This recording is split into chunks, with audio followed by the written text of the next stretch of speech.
Weir just ended his last annual message on just recently.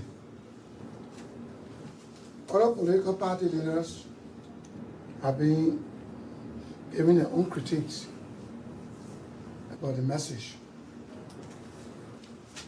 And I think it's their responsibility to analyze the message from the chief. Coming to the MDR as a former political leader and currently chair of the governing council, I analyzed the message. At the end of this message of the chief executive, he said he would be going to the villages and towns to ask for a new mandate, meaning one second term. Well, that's good for him to request. Anyone can request. But he also said in the message that he took over from a broken economy, empty coffer. Nothing was absolutely in the bank. From the first annual message, 2018, till now, he has been repeating, empty coffer. The first time he said that, Madam Salif, who declared moratorium on all government expenditures in a bid to ensure that there was sufficient money left in the bank for the new government she was telling Otto to operate. No government was using money during her time when she declared. Liberia President George Weah has announced that he would run for a second term, rejecting mounting criticism that he is out of touch with the population facing steep price rises and food shortages. The election is slated for October 10 in the West African country. My fellow citizens, I will be coming to you shortly to ask you to renew for a second time the mandate that you gave me 6 years ago. As we stand here today, let me assure you that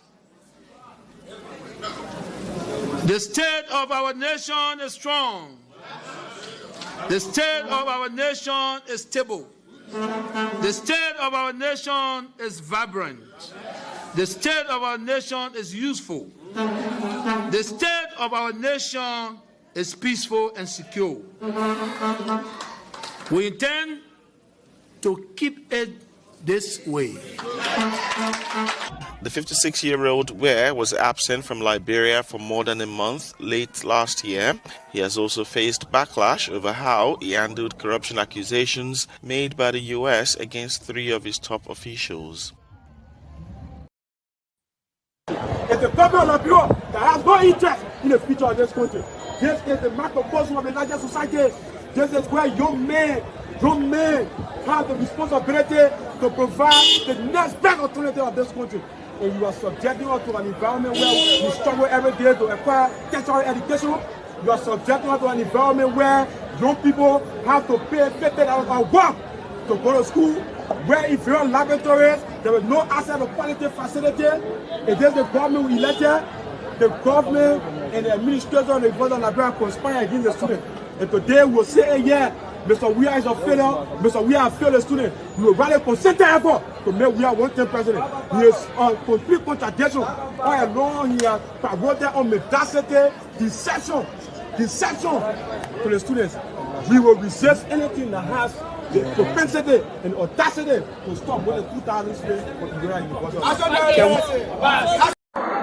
Don't mind them. Don't mind them. They're just afraid of you. And that's why they talk about me. Thank you. They don't mind them. Thank you. Together, we will work together to make sure all of us have a place in this country. Don't mind them. Let them leave you so I can do my work. Don't mind them. Don't mind them. They can tell you anything. We are together. Don't mind them. Don't mind them. They were there before. They didn't do anything. Don't mind them. Don't mind them. We are here. Everything that we do, they will not talk about it. Don't mind them. Don't mind them. You know, a national security threat to the president. Yeah. I'm still a national security threat to the president. As far as you're concerned, you are still on the street on it. Yeah, a national security threat can be removed when we are certified enough that the threat that will pose to the national security, the interest of national security is gone. We determine it's gone or not. So you're not saying in this one that I should give you a I'm telling you it's not going there. Please. Wait a minute. Mr. President, no, I want to make it clear before you are presiding. Let me take this. Yeah, and I don't know, honestly speaking, I don't know who made the determination as to this one as a security threat. I don't know how square we use it. That's very wrong on your part. If the member of the Senate is a security threat, let Senate leadership know this. I don't understand the deal, I don't think you will send a determination as the deal is a security threat. If it is a security threat, then national security council make out the door. And what left will he be declared national security threat? Yes, you can't have a member of the state is a security threat. I think that we have a federal general police. And another thing always the federal general police issue deploying law enforcement of the concession area. It's wrong. Concession area should have their own concession here. No, exactly. Concession area should have no concession here. So having said this,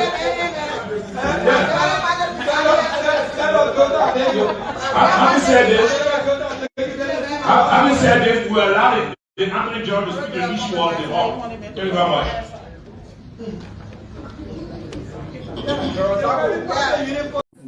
Our partners are happy, and we hope we can carry on until we get our second term to continue and finish our work.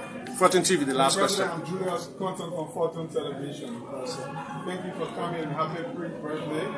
While you were away, sir, there's this concern about the scarcity of rice in the country. What's your take on that, sir? Well, I'm glad that I was away, but again, Liberia would need to not just listen to the street. You know, this happened. This is not the first time. It happened more than 4 or 5 times. The last time was at the Freeport to make sure that we got rest, and those that are responsible for bringing rest, they told me that we have rest up to next year. So that I listen to them, not those that just want to say anything they want to say. So I don't believe that the scarcity. I believe that there's rice, and we're going to verify again. You know, just for you Liberian people to let you know that we should not listen to the noise in the street. You know, and this is a country we want to protect. You know, and want to make sure that we have everything that Liberia needs, that needs and wants. So we will check again, because they say where smoke there's fire. So since I'm listening to you, I'm going to go back to the port again to verify, and then we'll let the public know. Thank you so much. The president's had a long day.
It's the 20th day of February 2023.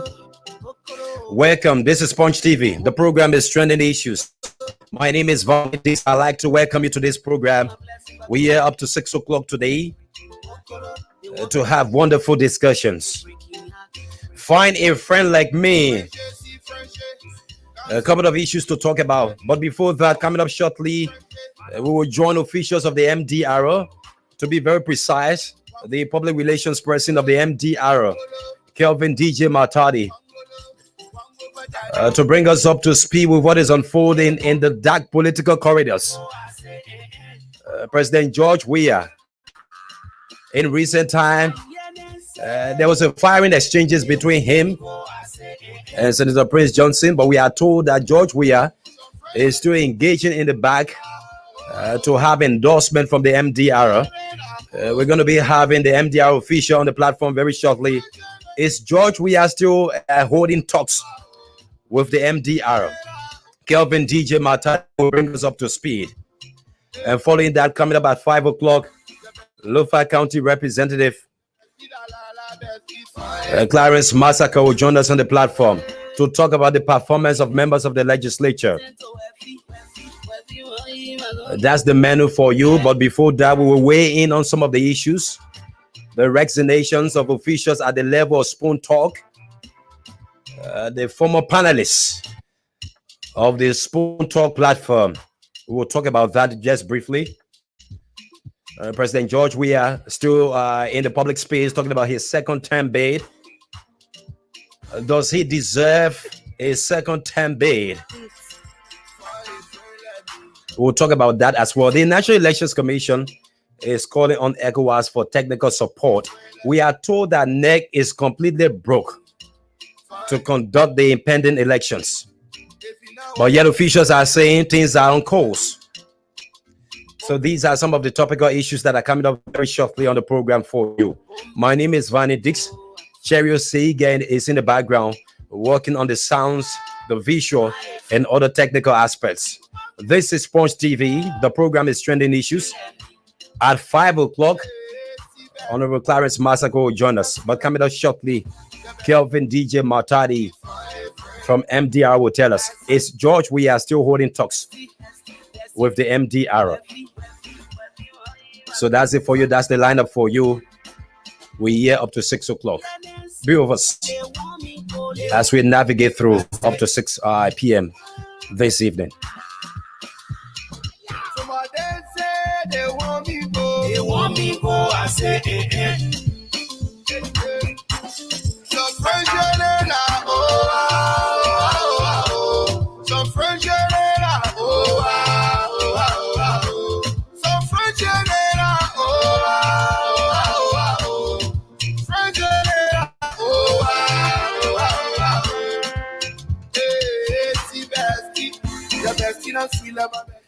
Thank you for joining us.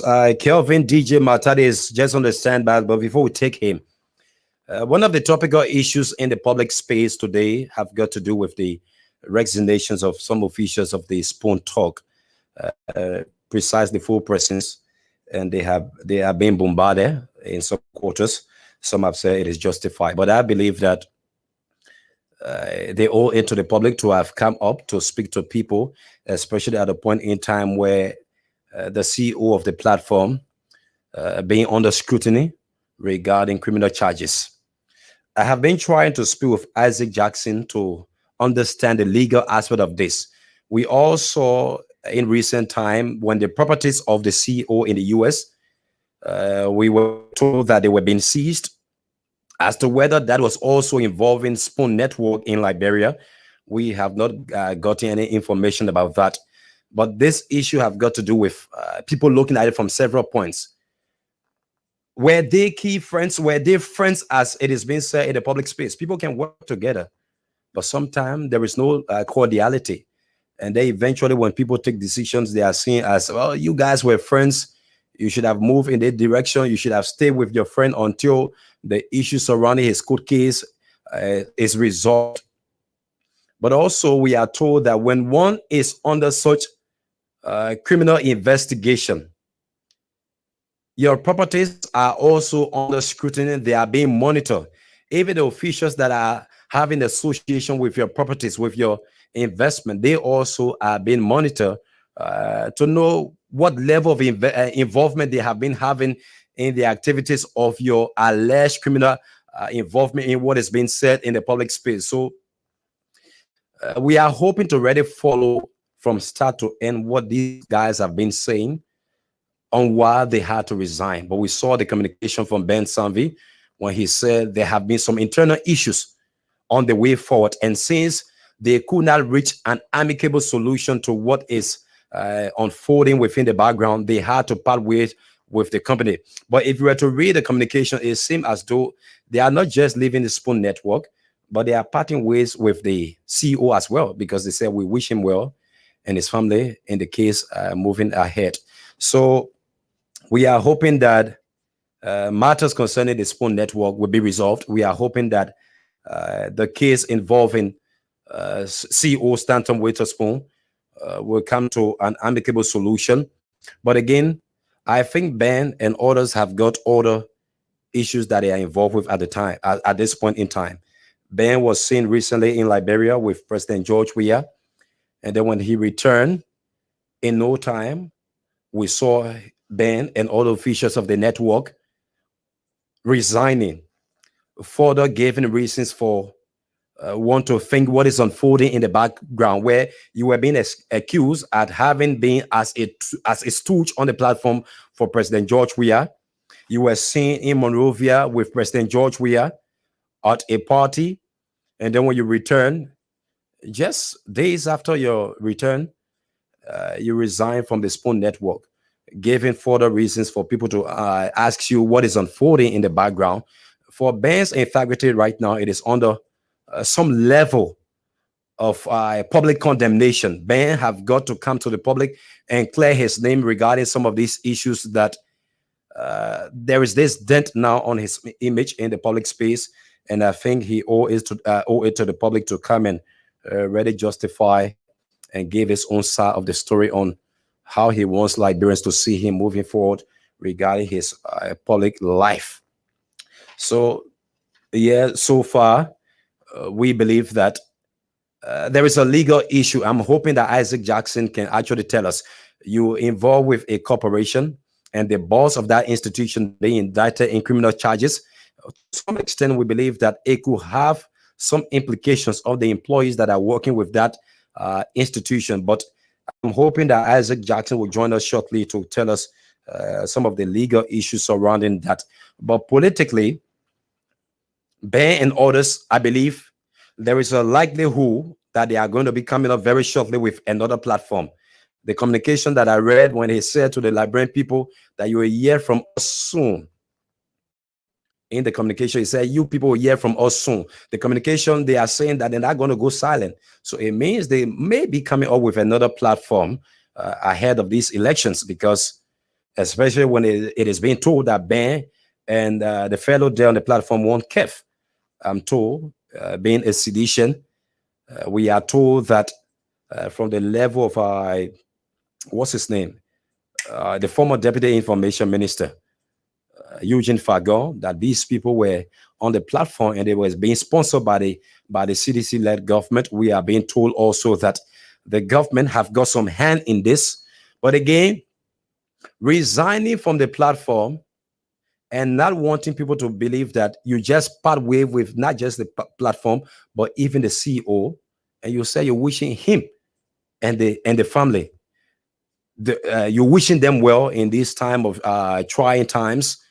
Then you are simply saying you are not just leaving Spoon Network, but you are also leaving the CEO and his family at this point in time. It shows that there has been some level sour relationship in the back, even before the CEO could be involved with what is unfolding right now at the level of his indictment in the US. So we are hoping that Ben and others can really come in the public space as they are doing right now to clear their names, because you have presented yourself as having been bought by the government. In recent times, being seen by President Weah, no time, you left the platform, and Eugene Fagon is saying you people have been fronting to having off the platform because he has been very critical of the CDC-led government. And so these are some of the critical issues to talk about in the matter involving the Spoon Network as well. Also, NEC recently wrote a communication to ECOWAS requesting for technical assistance. What I have been told personally from internal sources is that NEC is bankrupt. NEC have got no support right now. NEC is needing some cash for the conduct of the impending election. So that is just the situation. NEC has got no money for the conduct of the elections in October, but it is very difficult for them to say that in the public space, that they don't have cash for the conduct of the October election. So that's just the bottom line. NEC is broke for the biometric process, for the dispatching of election materials across the country, and the running of every other activity for the conduct of the elections in October. We have been reliably informed that NEC is broke. They are communicating with civil society actors and officials in the media to advocate for them, because they cannot be seen in the eyes of the president as undermining him when the president is saying that they are funding NEC, and NEC in the background have got no support. And so they are doing everything they can to engage with stakeholders in the civil society realm and also the media to talk for them. They say we should talk for them, that they don't have money to conduct the elections. But yet, in the public space, the government is saying that they are funding NEC for the conduct of the election. So there where we stand, NEC does not have money, my people, to conduct the elections. NEC is running behind time for the conduct of the election in October because there is no money. Elections are expensive. To conduct election, you have to have cash. NEC is reaching out to ECOWAS, not just for technical support, but NEC needs money.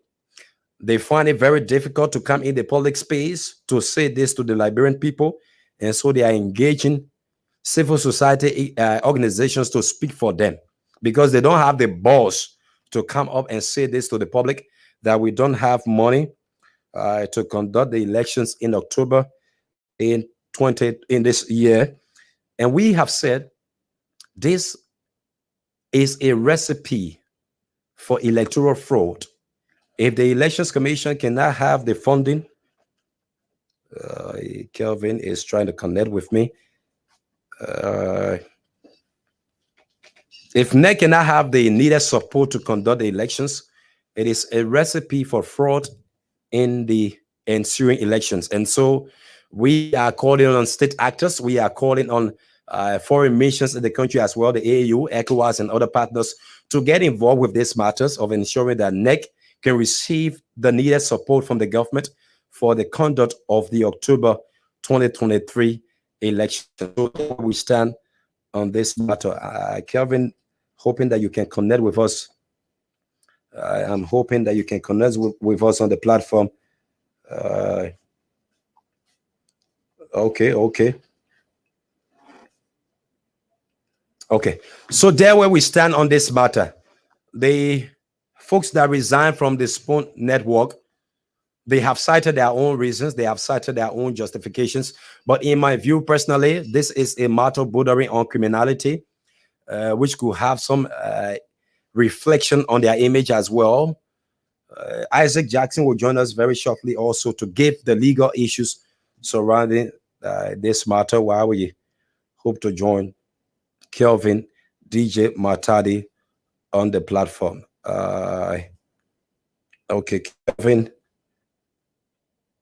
will join us soon on the platform. We'll run for this break to see if we can get Kelvin joining us on the platform very, very shortly. Okay.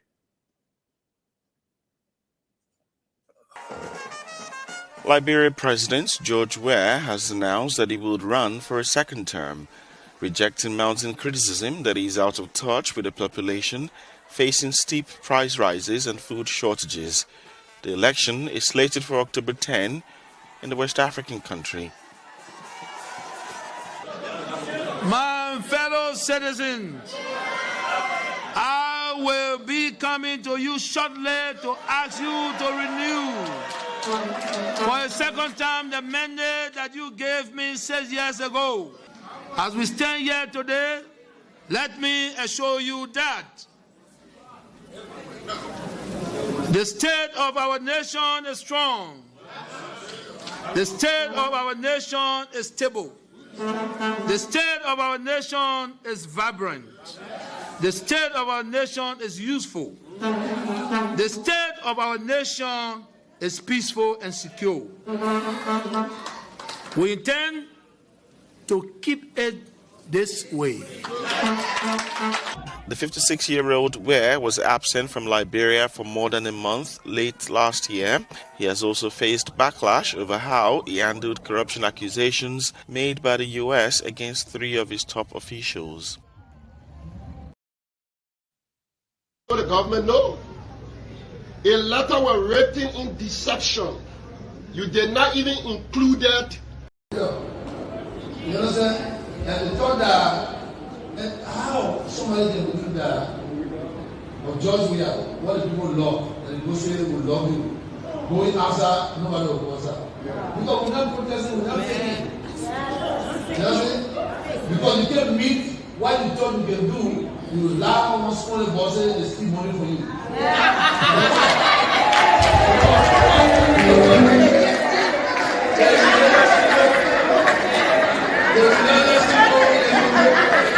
The relationship in the company, you can see that they are really praying. Not very well. While we are waiting, Kelvin to join us shortly. President Weah's second-term bid, he has been making the case around.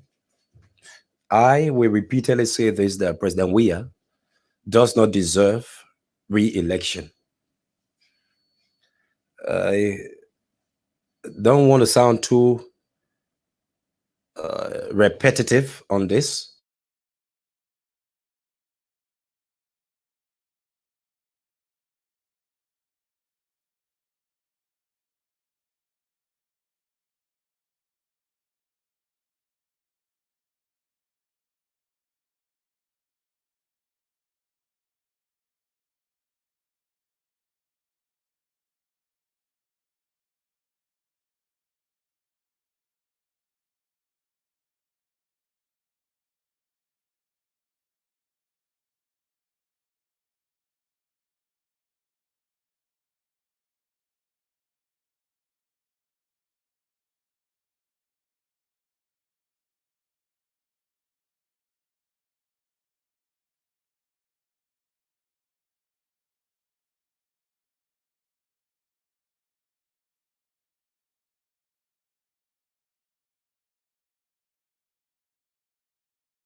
Officials of the government amassing state resources to their personal benefits.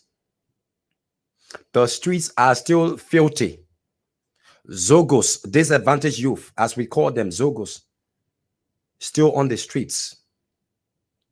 They complained that mad people were everywhere in the streets under the Ellen-led government. Mad people are still in the streets under the Weah-led government. They complained about the deplorable roads, these things are still with us today. Where is the change? Where is the development? Our society remains even plunged into more backwardness than it was some several years back under Madam Sirleaf. President Weah, personally, in my view, does not deserve re-election because he has failed the Liberian people based on promises that he made to them, and those promises have not been upheld. They have not been kept. Kelvin DJ Matade has joined us now. Let us see if we can bring. I will continue with these discussions moving forward. Kelvin, good afternoon. Welcome. Okay. Good afternoon. Welcome. Good afternoon. Good afternoon, Vanidis. Good afternoon to our mother, our father in the radio line. I'm quite excited to be on the online platform this evening. Thank you, brother. Thank you so much for having accepted as well to be interviewed this afternoon. But let us start. What is the situation? Is Senator Johnson safe now? Some few weeks ago when we spoke, you people said his life was being threatened. Is he a safe man now? The background is too clear, Vanny. Are you getting me?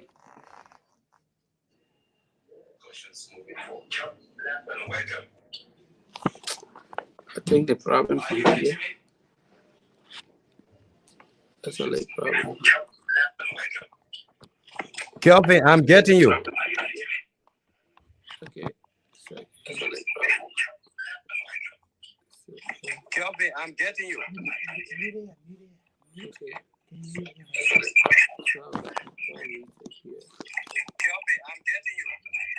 Okay.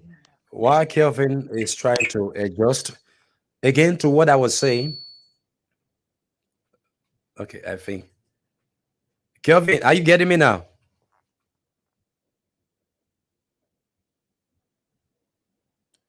Your mic is muted. Your mic is off. The mic is muted. Okay. Hello? Yes. Your mic is off. Yeah, my mic on, all right? Okay, your mic is on. So can we start off now, please? Yeah, my mic on, all right? Okay, your mic is on. So can we start up now, please? Sure. Okay, your mic is on. So can we start up now? Kelvin. Sure.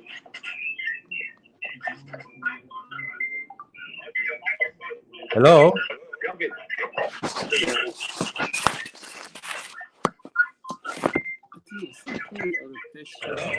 Yeah. Are you okay now, brother?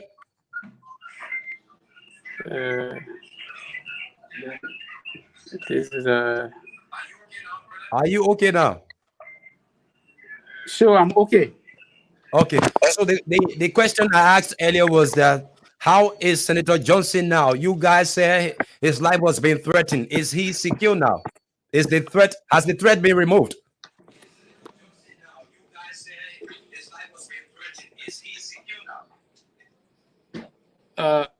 Thank you very much, Vanny.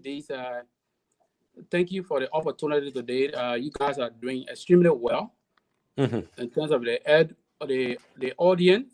You know, like we said the last time in our press conference, we said there was an attempted assassination on the life of our lead vision bearer, Senator Prince Johnson.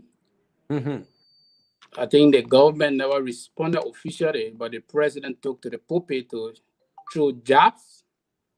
So at its stand, I cannot tell you as official spokesperson of the party that whether Senator Johnson or our lead vision bearer, the governing council, which is Senator Johnson, his life is still on threat or not. The government never responded officially, but rather the president used the pulpit to throw jabs.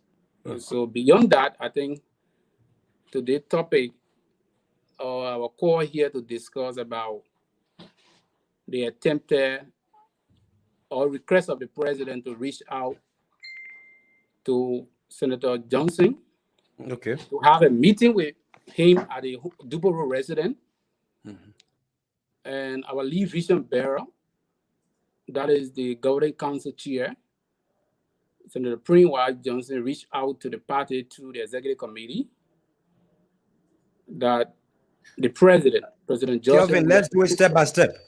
I want us to do it step by step. Firstly, when was this request made by President Weah, and what kind of request? Was it a verbal or a written request? Late Saturday evening. Okay. Let's say the last from the summer hour since Saturday night through emissary and via phone, the office of the president been making several attempts to reach out to the senator, seeking an audience at a home. In person would be the president to sit with him and have some discussion. And the senator informed the party to the executive committee that he has earlier rejected the president's request and was reaching out to the party for an endorsement of his decision. Like I said, he rejected. So he reached out to the party. What should I do? I have rejected him, this man. He used the pulpit to insult me, to denigrate me. He gone in the county to use his county chair, Regina Mia, to say that indeed we are not importing the county. He can win the county without Senator Johnson's support, without Senator Poon's support. What should I do? Reach out to the executive committee late Saturday evening, and the executive, we have our chat room. We discussed that, and a decision to reject the president's visit on Sunday was overwhelmingly endorsed by the MDR executive, and we rejected the request of the president based on several grounds. Okay. And number one, you might be aware that there are a couple of months to election, and there is an ongoing discussion with the opposition political parties, including the United Party. And we just have a discussion, our lead vision bearer, the political godfather of Lima County, just have a discussion with the vision bearer or the standard bearer of the United Party, which is sorry for the distraction, which is Senator Johnson and Joe Bwaka just have a meeting a little over 3 or 4 nights ago. And to have a subsequent meeting with the ruling establishment, that is the CDC, George Weah, as a party, we feel strongly that will be a distraction. It will undermine our integrity, and it is a little take away from our goal right now to have an ongoing discussion with some other political party, that is the opposition political party, with the former ruling party. So we talked about it, we discussed as executive committee member, and we endorsed the decision of Senator Johnson to reject the president's call or request to meeting at a Dupero residence.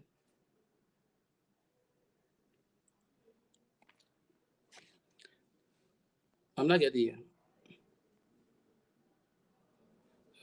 Patrick? Oh, good. You getting me? Wow. You getting me now? You getting me? Yeah, I get you. You getting me now? I'm saying, does it mean that the doors has been closed to the CDC now? I don't want to use your choice of word. Like I have said on a lot of media institutions for and on behalf of the party that sent our Ganto convention, Senator Johnson transitioned in playing a more advisory role in the party, giving a young man, Jeremiah Kuhn, the platform.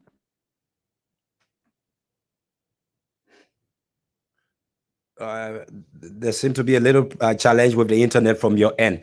But again, that's what, for those of you following, that's it. He confirmed from his end that Senator Kelvin. Yeah, like I said, Go ahead. The party reached a decision upon our Ganta convention that Jeremiah Kun will be on the ballot. And as of October, our collaboration or our collaborative effort with the CDC got expired. And we are independent, we are liberty to associate and disassociate with any political party. And we can safely say that for now, the CDC and the ruling establishment are not out of the options. Okay. You know, they are not out of the option. We are looking in the opposition bloc. We are talking to other political parties. So, let me get a little clarity. Let me get this clarity, please. You have said repeatedly that your standard bearer or political leader, Jeremiah Kun, is going to contest for the office of president. So what kind of alignment and realignment you're looking for with JNB, who automatically has said he's contesting for the office of president? So what kind of collaboration are you seeking to have? As a leader, there will always be, you should be willing to accept a convergence of ideas and talk in terms of collaboration. This is why our leader of our party, that is both the lead vision bearer and the standard bearer, Senator Jeremiah Kun and Senator Johnson, we are opting for. No one political party can win this election. Make no mistake. So our effort to reach out, or Unity Party to reach out to have a collaborative discussion is a welcoming one. And there are a lot of discussion that I cannot bore you here to discuss. The whole lot in the Puebla, there will be a party-to-party discussion, and we see a fruitful result. And the discussions is a whole lot, but you cannot go in your league and say, oh, you'll be this or that to lower your bar. But what we can say is there's an ongoing discussion with the Unity Party, and the discussion are fruitful, and we enjoy and anticipate a fruitful marriage in the opposition than the ruling establishment. So, Kelvin, this still hasn't cleared a doubt in the public space. Senator Johnson can't be saying one thing, that he's not going to have anything to do with the CDC, but yet the MDR is saying those are still open to the CDC. What are you telling the public? Except for different audio or interview you want to use, I just said that all of our options, the ruling establishment is not part of our option, but we are doing, and we are in discussion. There's an ongoing discussion, which of course I cannot negate the fact that. Okay, the CDC is not part of your options. Okay. Yeah, that's what I said. Okay, so okay. There are ongoing discussion, and CDC is not part of these options. Okay, okay. Okay, I mistook your word to have meant that they were a part of it. But let's now talk about your strength that is being challenged in Nimba County. You also talk about a key person from the CDC who has challenged the strength of Senator Johnson. What can you say about the current political strength of Senator Johnson in Nimba County? This is why I have said repeatedly to the young comrades, both in Nimba on the community radio and in Monrovia, to sit in Monrovia and think that you can shape the opinion and decision of the people, it will be one of the biggest mistakes to make, my dear brother. We've been around for some time, but Senator Johnson, he remains one of the influencers of the county. Let me tell you a story. I visited a little over 70-some town with Jeremiah Kun. As you might be aware that Jeremiah Kun was representative, he was groomed in the second term, half of his second term, he was subsequently elected as senator of the county. He was groomed by Senator Johnson. The blessing followed him. A lot of the youth in the county, he had won the admiration of the youth.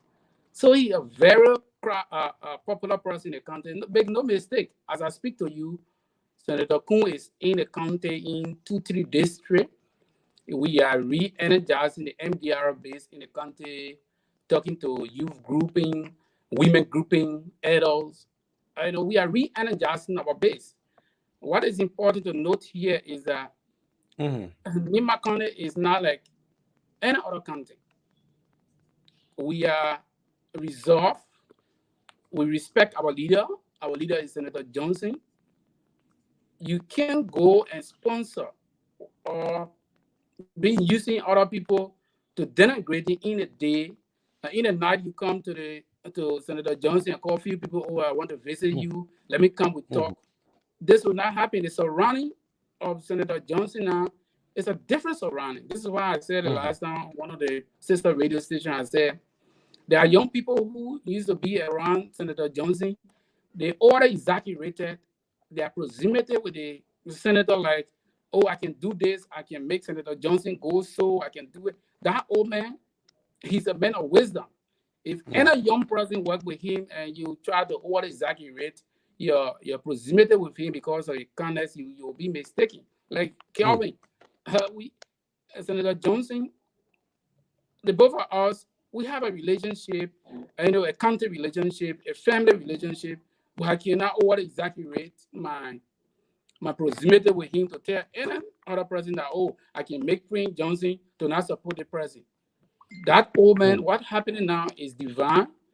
And we say without no doubt that our vision now, our objective now is Senator Kuhn will be on the ballot. That is the first plan. Because you cannot go in the league and say, oh, I'm a player will not play. I will depend on the other player to play. We take our player. Our best player now in this game is Senator Kuhn, who was duly elected in Ghana. What about also report we have been hearing about this?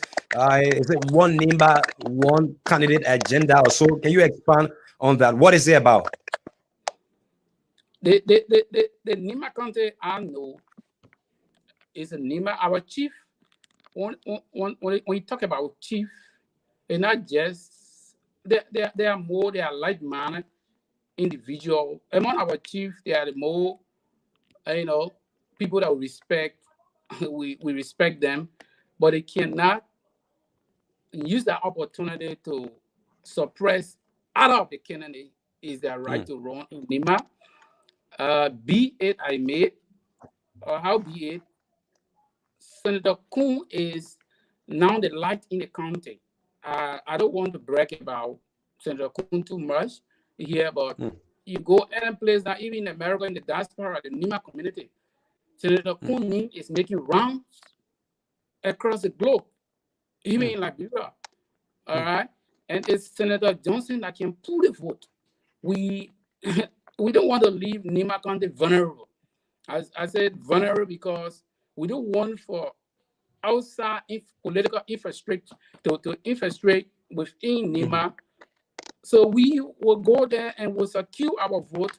And trust me, if even we run in this election, Senator Kuhn might be in the second round of the election because Nima County is a very populated county, my brother. Unfortunately, the census result is a disaster, but we were anticipated that the census result will give us a real statistics of Nima. Unfortunately, it's otherwise. It's still, so the issue again I'm asking is, meaning MDR is not going to settle down for that thing we've been hearing in the public space that maybe Tawan Gonglo goes as VP to someone or Jeremiah Kuhn. Meaning you're not going to settle down for that. Jeremiah Kuhn is the surest man you see from your end. Jeremiah Kuhn is a real deal for Nima. Okay. I respect my big brother. As a matter of fact, I hail from Yari Meslon, where my big brother Tawan Gonglo is an elder from that county. His father served as a classroom teacher for several years, several decades. We respect him, but all politics are local. All politics are local. The same way we can tell Alexander Cummings that I don't care how Alexander Cummings is internationally attractive or attractive to the international panel. but all politics are local. Similarly, all politics are local in Nima. Don't get me wrong. The human rights activist or advocate Tiawan Gonglo is an admiration or he admired by bulk of the intellectual across the country. But how does that translate to the Nima vote?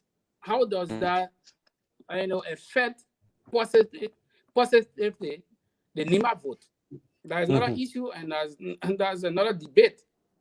Okay. All right. You posted for sure. I come in. I can tell you for sure. The person, the personality, the political Maradona for now, who can pull the vote, is Jeremiah Coon. Jeremiah Coon, he goes beyond even the youth, the elder. As I speak to you, he's pulling the crowd across the country, across the county. Yeah, that's why I wanted to ask. So specifically, what message is he telling the people concerning why you're not supporting cities? What is he really telling the people? What message is Jeremiah Coon sending to the people? Yeah. The message is beyond just Jeremiah Coon and Senator Johnson. The message here is Vanny, perhaps you were you I don't want to use that word, but we've been around for some time and we went to war. Let me remind you that we went to war in this country because of bad governance. We went to war because of rampant corruption. My brother, we went to war in this country. We suffered. I can remember I was a baby with my grandma in Tabata. We were leaving from there. We were passing somewhere. My grandmother, she fell. And today that remembrance, I can never forget. We went to war because of these same creeping vices in the governance structure of the country. Listen thing. President Weah, the party supported President Weah because we felt that he was doing otherwise. Some of the things that the past government did and were not in the interest of the Liberian people, we thought President Weah was the game changer. Unlike that, President Weah came to power less than 6 months. President Weah started building condominium across the rehab, a lifestyle change. And President Weah is otherwise in terms of what we anticipated as a party. This is why I say it's beyond just Coon to say what Coon telling the people. What we telling the people, I say we because it's a political party. It's our decision that is translating to the people in Nima and other parts of the country as we go to the election. So President Weah, he has performed desperately. For that, even though I'm the one posing the question, but when I'm done with you, that's what I'm even intending to delve more into, based on the fact that President Weah is seeking a second term bid. Those of us who were putting microphone to the mouth of these government officials, we too have got some thought to express as well on these issues. Well, Kelvin, before I take leave of you on this matter quickly, what message you would like to send to Liberian people ahead of the October election with respect to engagement of the MDR? What I will tell you for and on behalf of the Movement for Democracy and Reconstruction, I would like to sincerely reassure the public that this is not a normal game. The kind of individual, the like mind that runs Senator Johnson for the last... What do you mean by the normal game? There's this perception that we cannot escape from this reality that Senator Johnson is not trusted. Senator Johnson, the perception, the public. I'm not saying it's a reality. To discuss that is a different ball game. But there's a reality that Senator Johnson have been inconsistent, quote unquote, serial Allen Kim with a whole lot of stuff. But it's justifiable inconsistency. We'll come another time, we'll discuss that justifiable inconsistency, and we'll give you some factor that led to that, to his decision. But we cannot avoid the fact that Senator Johnson is a lead person in the country. We are calling on our people this time. If it went otherwise during the last election, this time, we will not disappoint. We will not disappoint. We will not disappoint because, Vanny, what is there for us to vote for this president, sincerely? If something happened to you today, and we go to the hospital, my brother, I will not intellectualize this. Everything upside down. They will tell you, say, no bed in the hospital. Sure. This is governance. If you even want paracetamol, the people will tell you, say, we get it, go across the road. My brother, if something happened to you in the night, if you go to the police station, I bet you, perhaps no light will be there in the process, you'll be bleeding. If I'm somebody attack you, they'll tell you, say, buy gas for the car, let's go there. Sure. If something happened in Tabata, go to the Boulevard Junction, go to the ERA Junction, go to the court. If the judiciary branch of government, that is the very in the court, town hall. Let somebody do something to you, the person will tell you, bully, and tell you, say, come to court. Everything, every sector in the country have been undermined. And it's President Weah. President Weah taking even you in the media, that in governance, I'm a student of diplomacy, the media should be your partner. If you lead up today, tomorrow, listen to the media because your surrounding will not be able to tell you some things. It's the media that will inform you. Unlike that, and President Weah has taken the media like my enemy. So the sycophantic guys around him, they are placing a small box and they're about to dominate.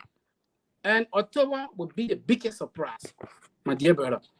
So I wonder before I take a leave of you, where President Weah will get this vote. Unlike Manasali time, the professional environment, they were for Manasali. The ordinary people was not for Manasali. But they need to go around the professional environment. So where President Weah will get this vote? He has lost, and the CDC has lost Moserado. Let's go in Nima. He's testing our popularity. He said he can win in Nima without Senator Johnson and Senator Kuhn vote. Let's test our popularity in October. Okay. So what we can say, we will stand by our people. We will not disappoint them. The MDR is a new brand or new brander MDR, and will never disappoint our people. Thank you very much. Thank you, Kelvin. Thank you for speaking with us this afternoon. Kelvin DJ Matadi is the public relations person of the Movement for Democracy and Reconstruction. Thank you so very kindly, my dear brother, for joining us. Thank you. Okay. So we are hoping to have Representative Clarence Massaquoi join us by 5 o'clock to talk about the performance of the legislature over the last 6 years, having been criticized by Liberians as poorly performing. We're going to talk about that. Having been criticized for passing bad laws, we're going to hear his thought on some of these issues. And also, he's a key person within the opposition, coming from the Unity Party. We're going to hear his thought on what are the problems within the opposition, what are the prospects, what are the way forward he thinks on his own view regarding the opposition. So he's going to join us at 5 o'clock. But again, like I was saying, George Weah does not deserve re-election. If there is any war beyond massive failure, I think that is the diction that should be used. President Weah has failed in every aspect when it comes to measuring government performance. Look at the international reports that have been coming up on the issues of corruption. One of the barometers that we use is the TR. And the TR report was held highly by the CDC-led government while these people were in opposition. From 2018 to 2023 that we're in now, President Weah has failed in all of those reports. Look at the report coming from Action Aid. Look at the report coming from all of the international organizations, UNICEF, UNDP, international organization, talking about how Liberians are going to bed on empty stomach. And yet, the president will have the face to stand in the public space to seek support from the Liberian people. This is gross disservice. People have seen broad day thievery of public coffers. And yet, Mr. Weah and his folks, everything the government is focused on now is their second term bid. Nothing about development in terms of serious work in public office again that these people are involved with. Every project that they are undertaking now, these are political projects. In Liberia, if you are elected to the office of president, you can work within the first to the 5th year to show that you deserve re-election. Every other thing you do in the 6 years, forget it. For Liberians, your eyes have got to be open. If the man could not perform from year 1 to year 5, every other thing he's doing in year 6 is intended to sway you to vote for him. And this is what we see along the Logan Town Belt and other places. Every project they are trying to speed up now, those projects are intended to sway voters their way. And those of us who know the commitment that the city made while they were in opposition, to sit supinely, to sit without speaking out, to open the minds of the people to understand the level of deception that these people have embarked upon, then we're going to be on the wrong side of history. And this is what we don't want to be remembered for being on the wrong side of history. Liberians have been subjected to even worse living condition under President Weah. I have said 48 buildings, one man built for himself. Imagine if you decide to do two of those buildings in each of the counties, and you fill them with industrial things where young people will be empowered to go and work. President Weah did not do that. What did he do? Put everything under his claws.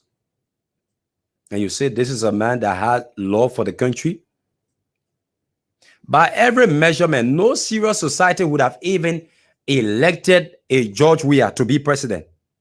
Reason is because this man politically is incompetent. And this is the word seditionists don't like to hear. They just think when you say incompetent person, then no.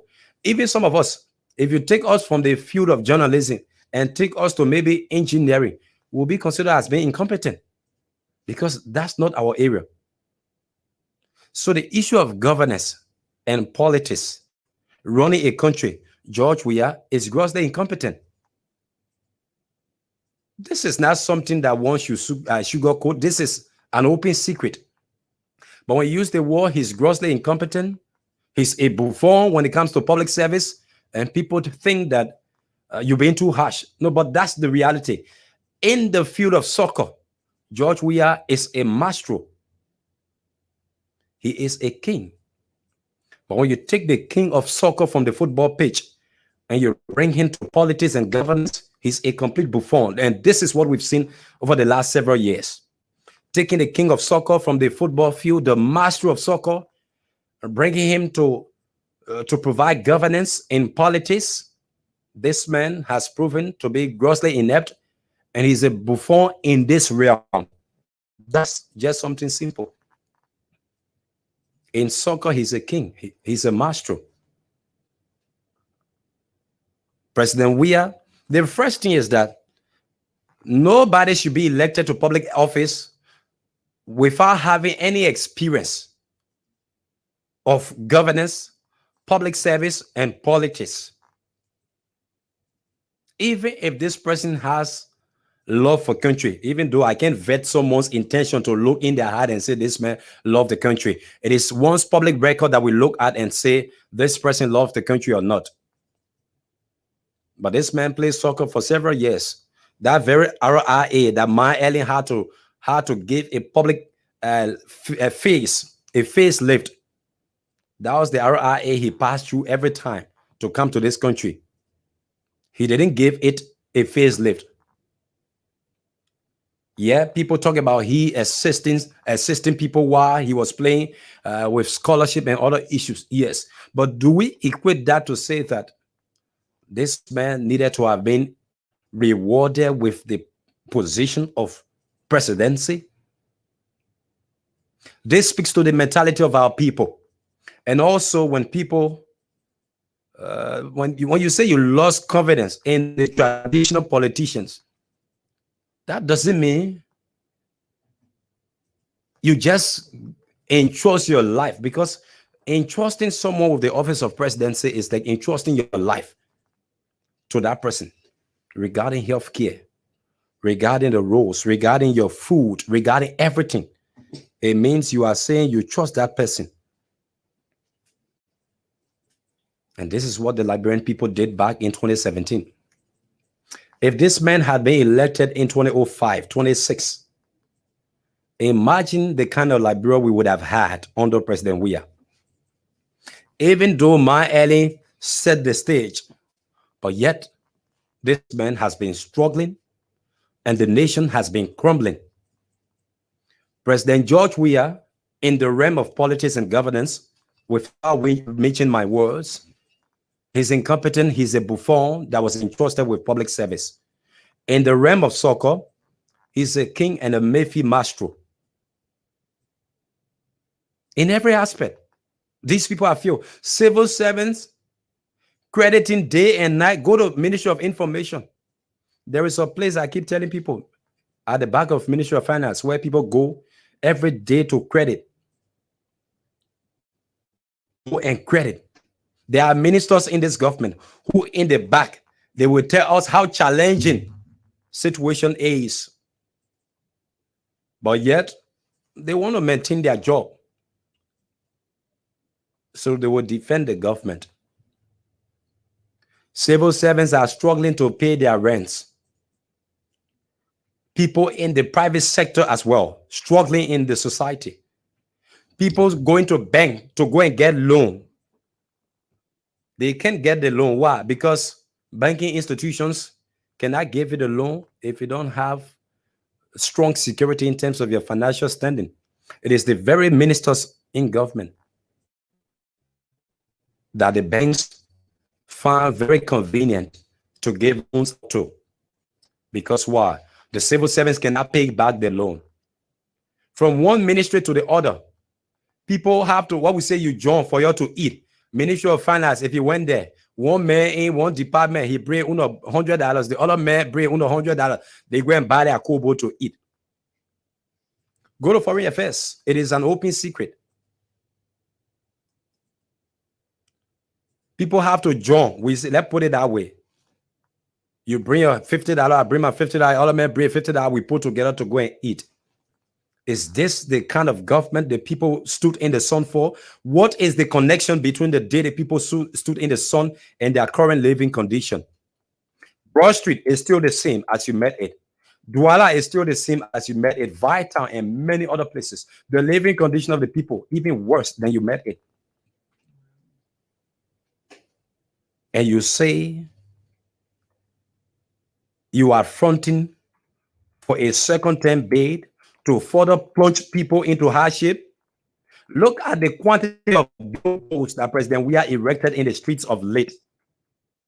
If you went to a local health center right now, you'll find scores of people who are struggling to have just $20, $30 to settle their medical bills. People cannot underwrite the cost of medical bills, but yet the president is printing thousands of billboards just to tell the people that he needs to be re-elected.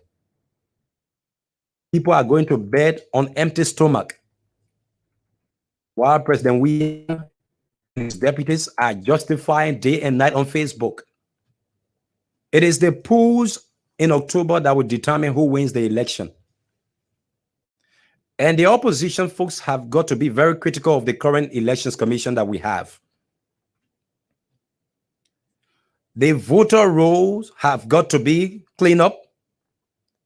Everything regarding having a smooth election, a credible election in October, now is the time for us to raise up our voices, calling on the attention of the international partners to get involved with the process. President Weah is unpopular as compared to back in 2005 and 2017. This is indisputable fact. The momentum of the CDC has dropped very considerably when compared to that of 2005 and 2017. The George Weah that we know, the people talking about Saturday, we put people in the streets. We saw that people were coerced to come out in the streets on Saturday, the famous program they had recently. People were coerced. People were threatened to get in the streets, because if they did not do so, they were threatened that they would have lost their jobs. People were threatened that are part of the beach and waterway projects. So this government has miserably failed the Liberian people. And we cannot sit having known and having seen the fact and sit very idle without speaking. A society where the people keep their voice muted is a society that is doomed, a society that is destined for destruction. This is the time that we have to echo our voices and speak to the conscience of our people, letting them know the miserable performance of the CDC-led government. The government, while they were in opposition, told the people that we would have established a war crimes court. And you take house in no time, your tone has changed. A government that made commitment to empowering young people. Today, the young people are languishing in the streets. Our mothers and fathers are being subjected to living conditions that is so unspeakable when compared to other countries in the sub-region.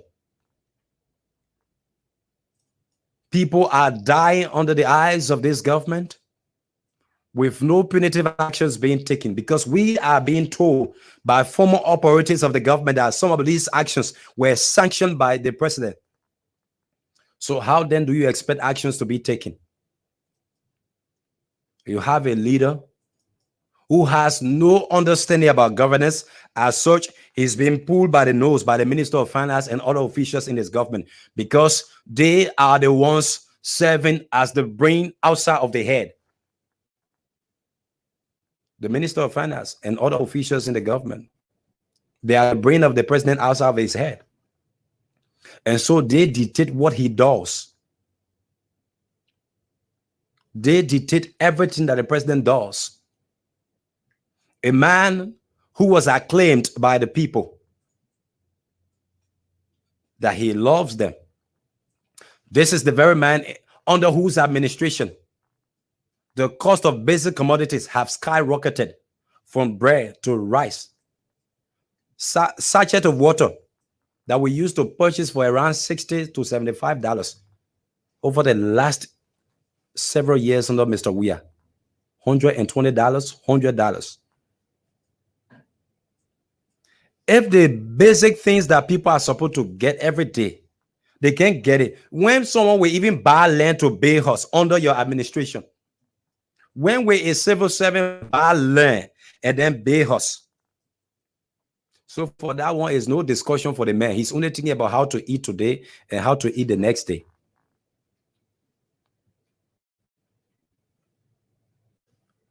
The man can't get food to eat.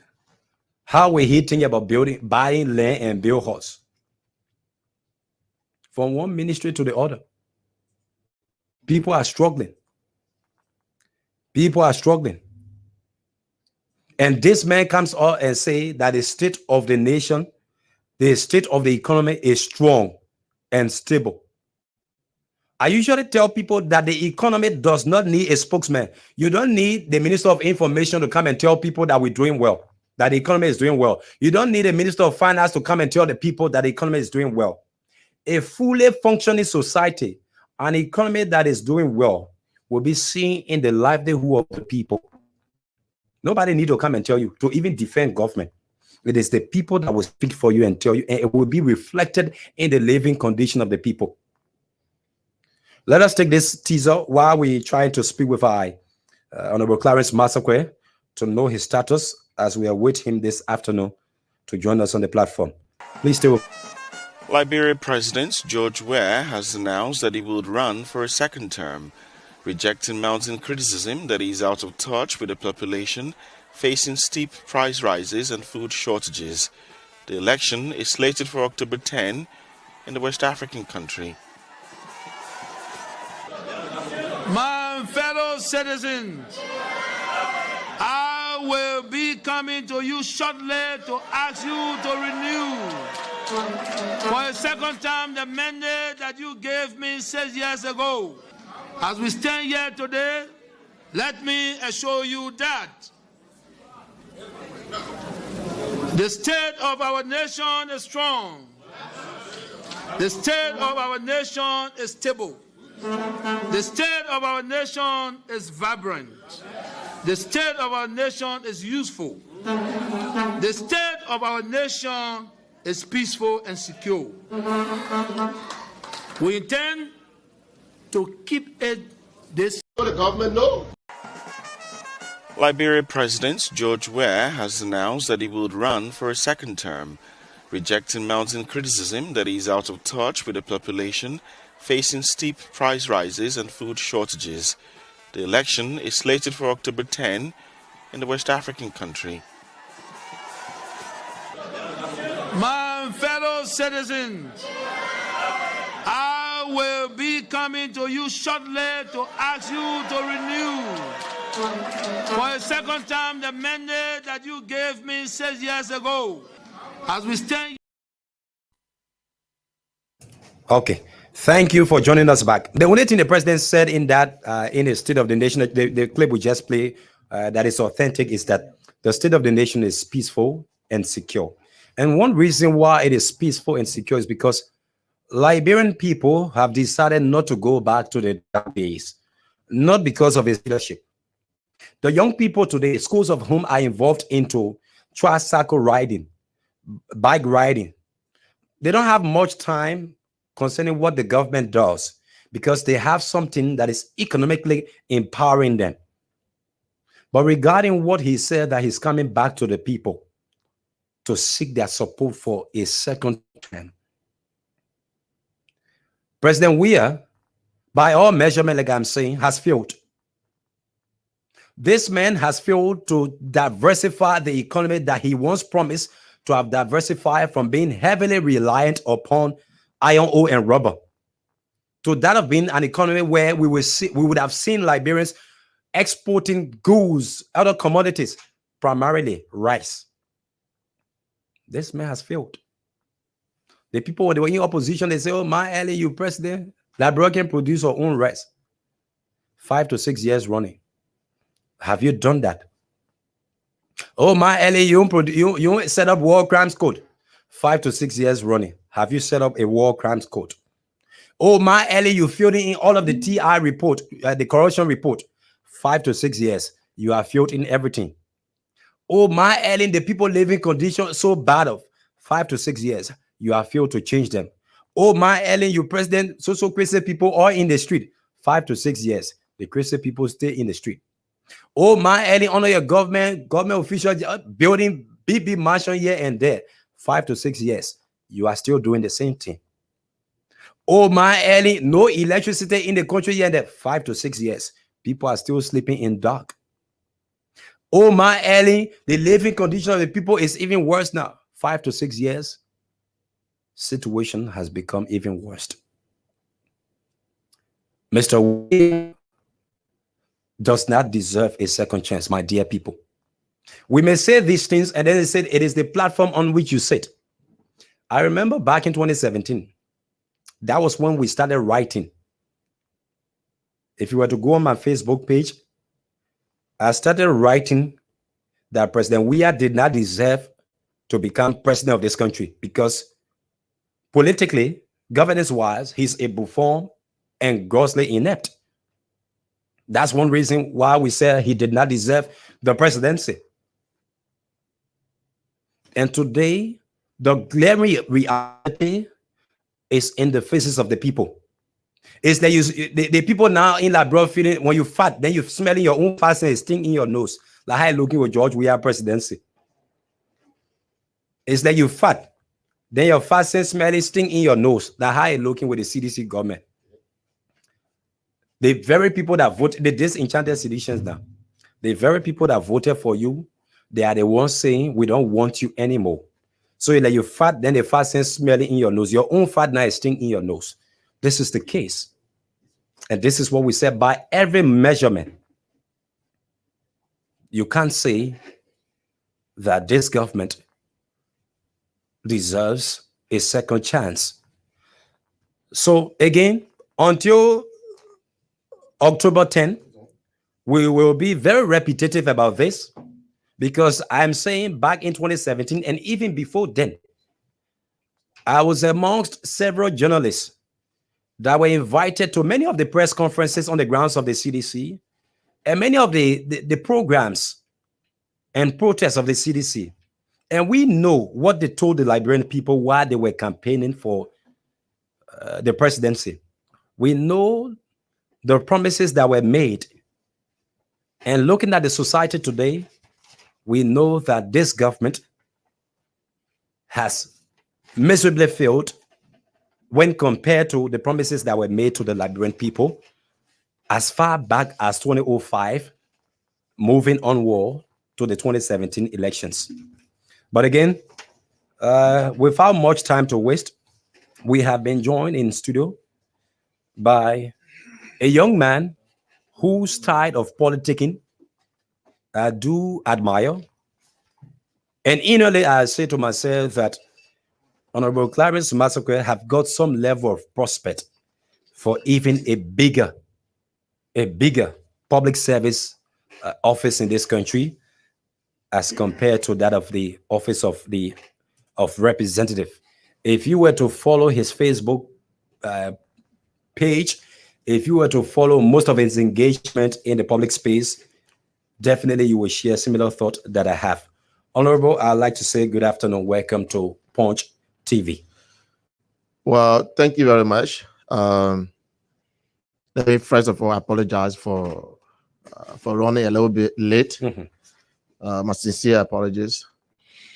I probably would not have come late because this is my first time. So okay. I hope I have made some. It was possible for me to be here early. Sure.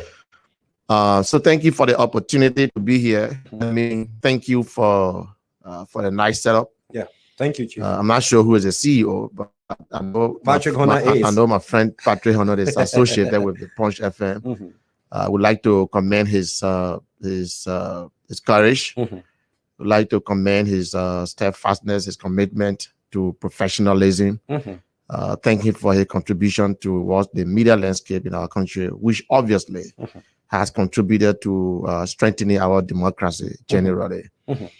I particularly admire him, committed to a dream for all these years when the ruling government recklessly attempted to use him as a to indicate how desperate, how terrible that they will go to step on media freedom of expression, even though they profess to be supporters, protectors of media freedom. So he's not aware that I'm here, but let me use this platform to thank his commitment, and he can be sure that we follow his deliverables as a media professional. So I wish him well. I wish Punch FM well. Again, it's an opportunity to be here to provide my thoughts on national issues as outlined in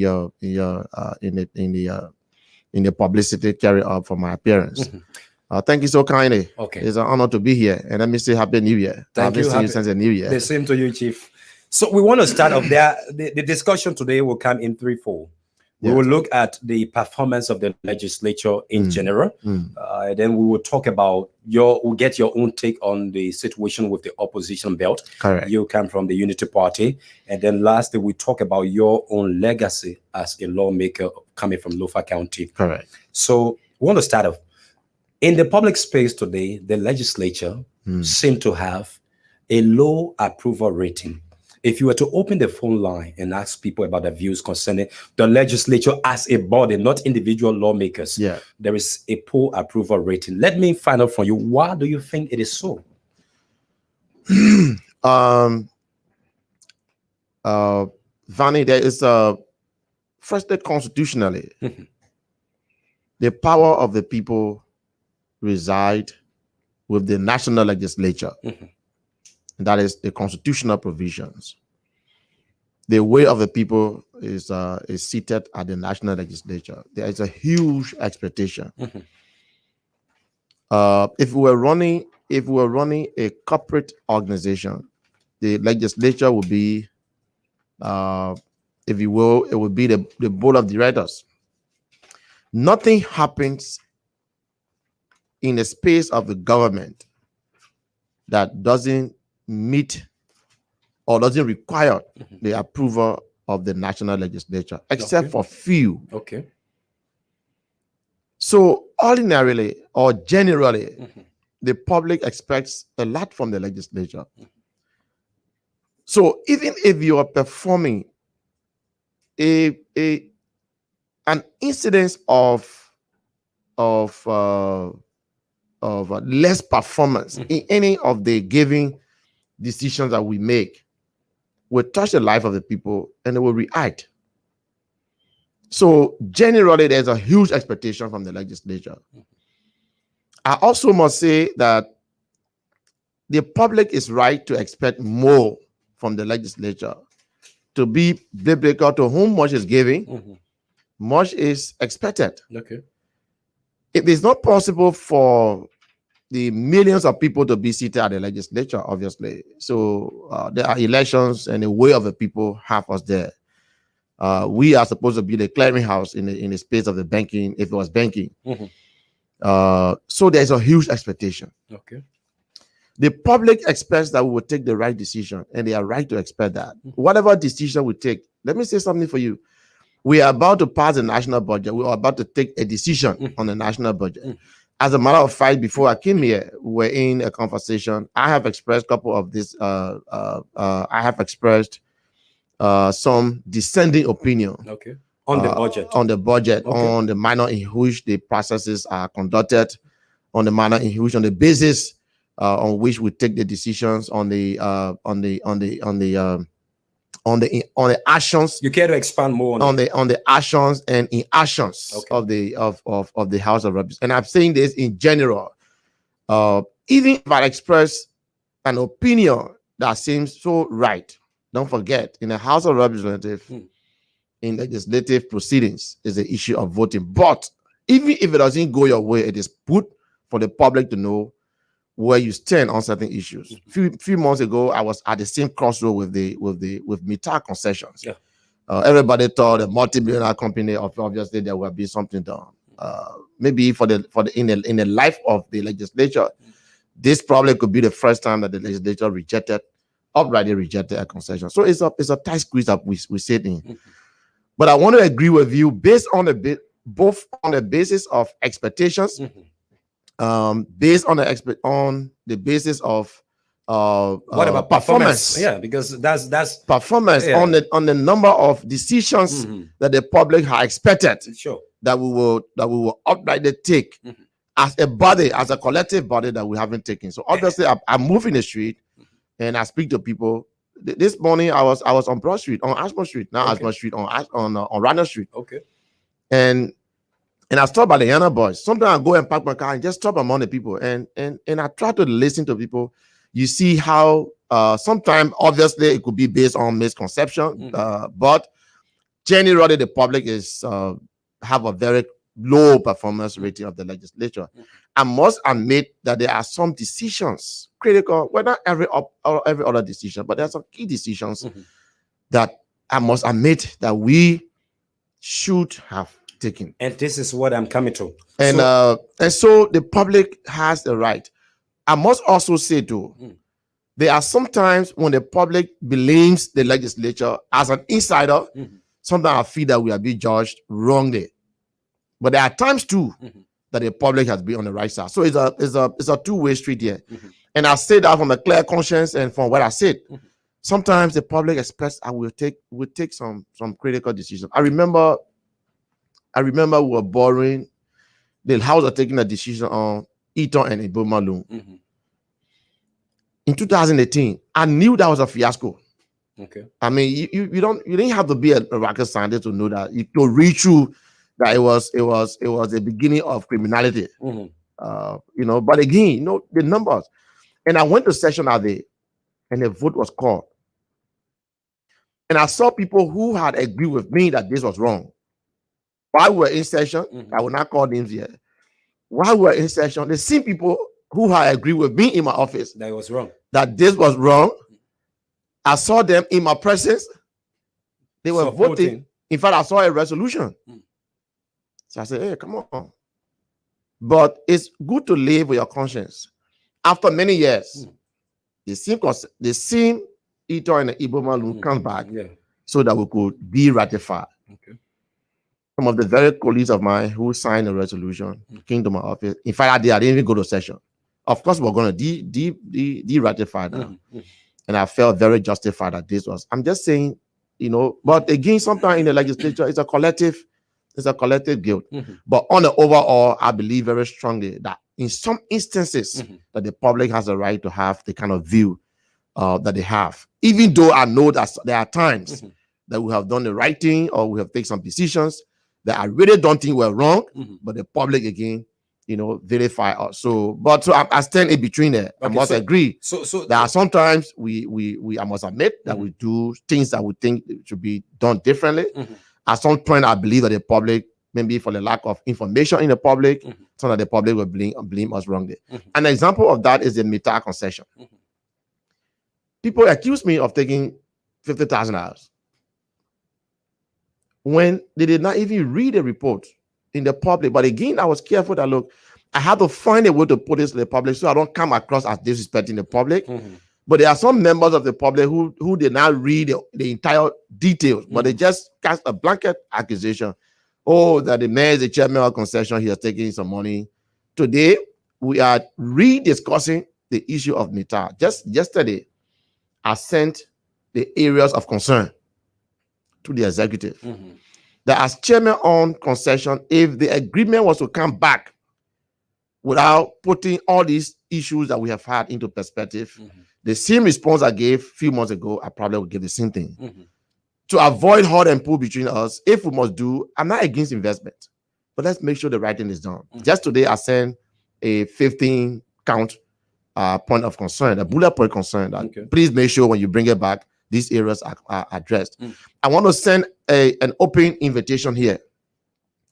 Some people in the public who have concern about this, let me know. I'm chairman on investment, but I don't have all the ideas, and I can admit that. I may have good intentions. I may have good belief. I may have good ideas.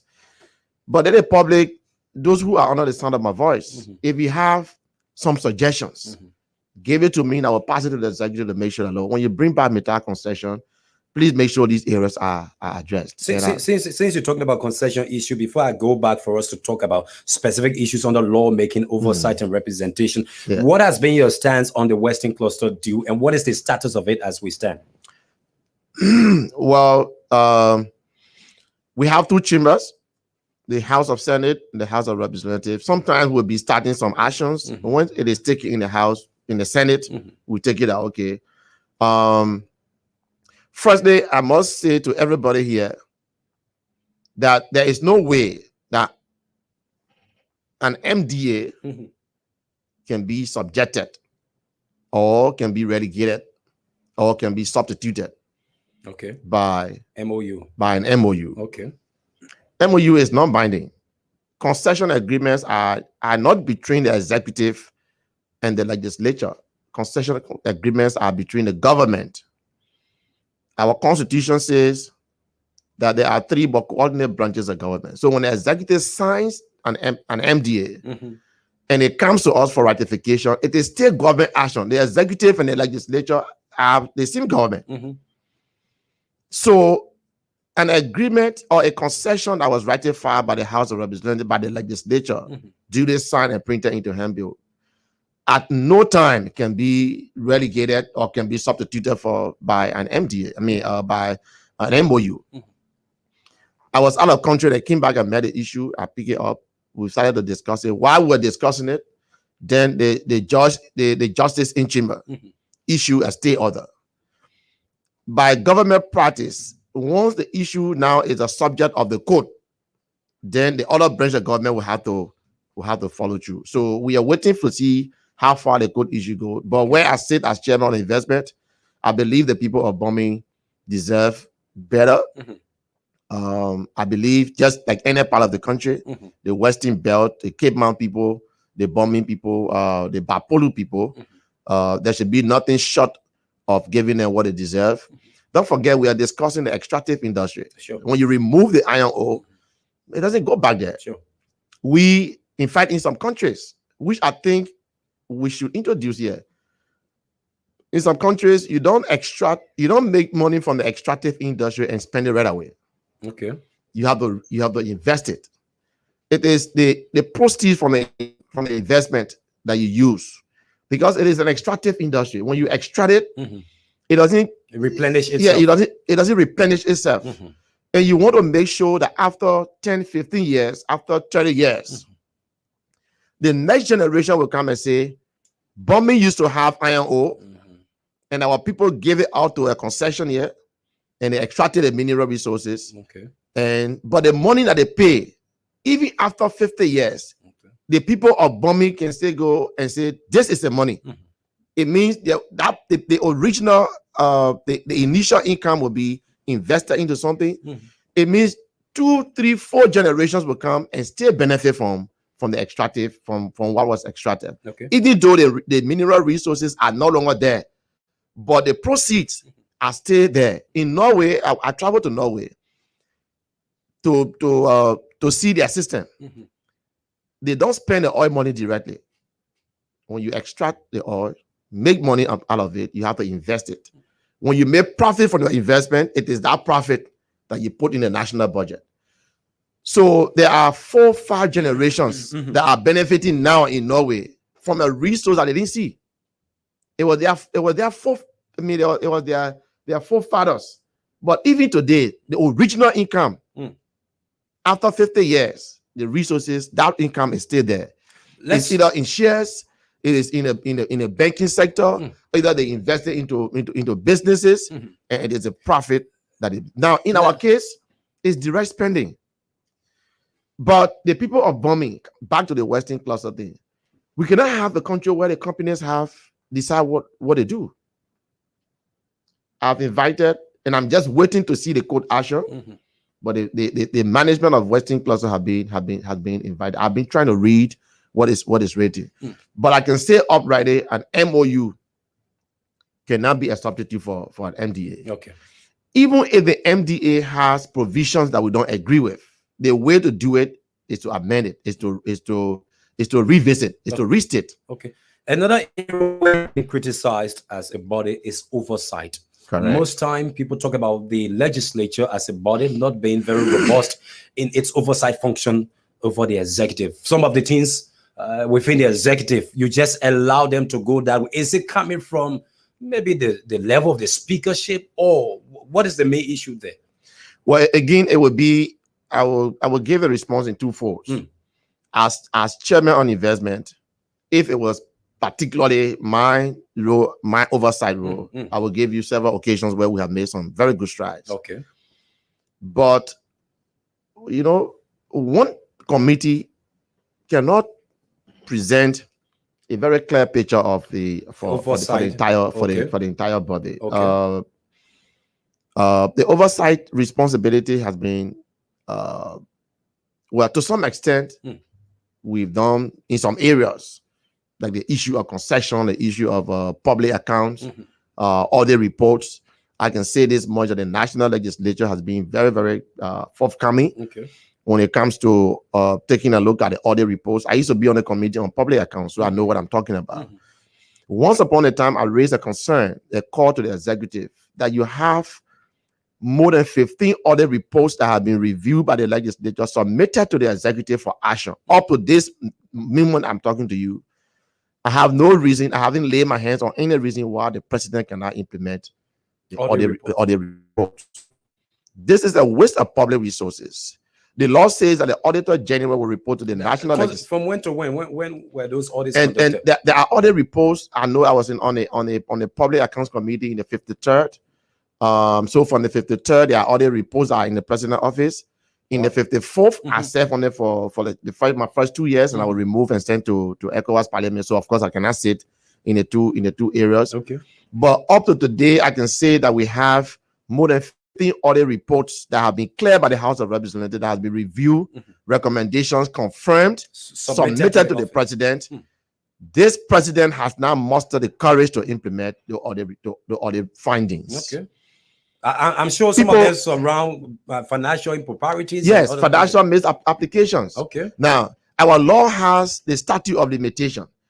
If the audit reports are not implemented by the executive in time, and it's after 5 years, it's a waste of the people's resources. What happens there? The law says after, I think it's based on the basis of criminal charges, after 5 years, the statute of limitation will bar. It means you can't prosecute a person again in some instances. Wow. So if we are reviewing, so I can say this much to you, on the issue of audit reports, the legislature has been very, very robust. In the area of concession, I will give you several examples. In the B. Martin concession, for example, today, because of our interaction with that concession, there has been an increment of 450,000 per annum that was never there before. There are payments that the company has stocked up. More than 1.2 million have been paid to the people of Cape Mount because of our oversight. There is a high school that is being constructed now, that has been constructed now. And maybe I will invite you one day so we'll take a ride to B Mountain. So when you come to oversight, we've been able to make some strides at our committee level. But the job of our committee may not be sufficient to override, to paint a very clear picture of the entire national legislature. So I can say this much to you, that yes, in some areas, at the level of my committee, I'm not bragging about this, but we've done some strides. Before we took over, staff issue, B Martin, MNG Go, GVL, MITA. Of course, MITA is a big issue. The staff issue still remain a challenge, and I will admit that. As much as we've done some intervention, it's still there. But B Martin will be able to make some strides. Before we took over, there were over close to 600 foreign nationals working in B Martin. I have my friends working with B Martin, and this is one time I had to close my eyes on friendship. It's a tough job to do. You see your friends, you see the investors, but when you see the interest of that, I want to be Martin. The first time I shed tears. That over 600 foreign nationals, the Turkish, were working at B Martin, doing things that Liberians could do. We haven't been able to resolve it 100%, but I was sending to the Ministry of Labor and see to what extent we've been able to reduce that. To reduce that. In fact, on the issue of labor, it is because of our interaction that the Labor Ministry now has turned over that responsibility to a new company, because we believe, and I'm not trying to demonize the Labor Ministry. I felt very strongly that they weren't doing sufficient to ensure that Liberians have access to the job that they deserve. Since you come from, so we'll be able to do some strides, but I would be the first to say to you, as much as we'll be able to cover some grounds, I can say this much to you as a Liberian, that we have a lot to be done. So we could survive, we could succeed with B Mountain to make sure they increase social corporate benefit up to additional 450,000 per annum, particularly for the affected communities. One of the things that have been in the public space is the issue of value addition. Wow. We are signing these concession agreements, but from one end to the other, we are not seeing these things being produced. Take, for example, I know very well China today is considered the world's factory where production is taking place. Correct. We don't have these things being produced even in a minute component in our society, but yet we sign these laws and allow these people to only extract the raw materials. When are we going to transition from that phase? We Vanny, I can say this much. For us, last week I had a meeting with the Law Reform Commission and the National Bureau of Concession and the Ministry of Justice. Honestly, we need a strong political will from all sides, the executive particularly, for us to have the desired results as chair on concession sitting in these seats, speaking to Liberians. We need to have major reforms in our laws. I am continuing with that meeting tomorrow. I have made a proposal to the leadership of the House that our the mining and mineral laws we have a major reform.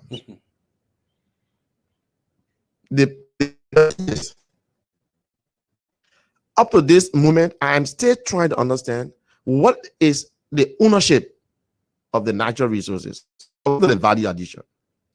When you give a concession away, and the law says that you have royalties, you have corporate income taxes, personal income tax, and social corporate responsibilities. Vanny, whether you own the resources or not, these are payments that are naturally associated with investment. So you say to Liberians, give me your resources and I will give you 3%. Of what they would be? Yeah, I will give you. So if you extract $1 million worth of mineral, 3% goes to government. So you do the math. One of the weaknesses we have in our laws is that we haven't been able to establish the ownership. I will keep making reference to Norway, which I visited recently. In Norway, and I went there to have an eye opener. In Norway, when you extract oil, 78% of the net income belongs to the state. And that is written in the constitution. So it doesn't matter which political party you're part of. It doesn't matter which company CEO you're friendly with. No. To change that, you have to change the constitution. So for us, one of the things I will, even if I don't finish it until the end of my current term, hopefully I get re-elected. I want to see that we take practical steps in the reforms of our laws. We have to write the laws in a way that reflects that we own the resources. The way that our laws are written, we are not in charge. It seems to be the resources are for somebody else, and they are giving us a share of it. That's one. Number two, I strongly believe that our investment regime, our investment laws, we have to revisit it. Do we have production sharing contracts, or we want to have mineral development agreements? In our country now, we are not in charge. We are not in charge of. We are not in charge of the data. And these are huge challenges. I personally think we need the political will, which, I wasn't chairing a committee until just 1.5 years now, because, another person was chairing it. I don't intend to ring down whatever it is, whatever his performance was. I appreciate whatever he did. But as a new leader now, you have to bring new dynamics in. I strongly believe that we need a political will. One, we need to invest in our resources, in the extraction of our resources. Let's take, for example, as it stands, we give exploration licenses to people. So they go and determine what is the quantity of resources that we have here. As a country, we have not been able to invest into making sure we own it. So, for example, I go to Bapolu and spend $15 million to do a research to know the mineral deposit. I have that information. Then I say to investors, come and invest. I have mineral resources here. So come and compete. But you cannot compete without having an information on what is the level of deposit here. But that information, I have it. For me to give it to you, if I have invested to get out to have that data, and I tell you, Vanny, for me to give you the information before to enable you to apply, you got to deposit 10 million in my account first.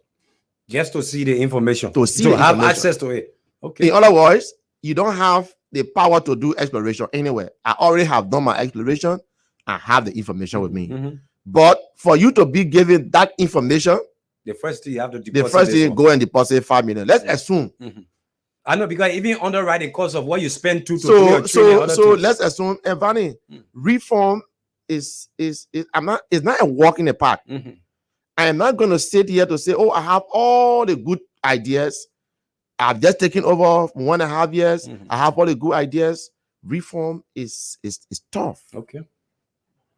But I believe, even if it is just initiated, assume that you have 10 companies who want to come and bid, but they have to pay for the data. That data I'm giving you, I have somebody in the room with you that you're not going to put on a computer and transfer somewhere else. By the time you get through your application, you give it back to me. But assume that you have 10 companies that want to compete, and each of them must give you, forget about 10, just 3 million. And you have 5 companies that want to apply. That's $15 million. So if you invested $15 million to have, all right, to do that research, it means you have recovered $15 million. But there are more and more things that will be done. Okay. This is one of the reforms that I think we need. Again, I'm not trying to say here that it's a one-man army kind of stuff. The leadership has been told. I'm hopeful. And I think the key point you struck is political will. I am hopeful that the leadership see my will. I'm not trying to say I'm a lone army here and I have all the good ideas. Even before I achieve it, it takes the collective decision of the House of Representatives. So since taking over as chairman on the committee, these are the 2 areas that I have been able to see. Now, if you give concession, and you tell somebody, like the Mita, for example, this concession I have 30% equity share. Those who are business students will understand this. But the equity share, before you can benefit from it, the one who is doing the business have to declare profit first. Okay.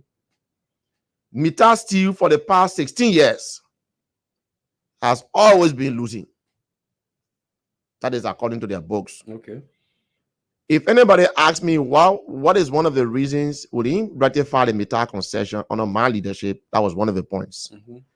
Currently, the government has 30% equity share.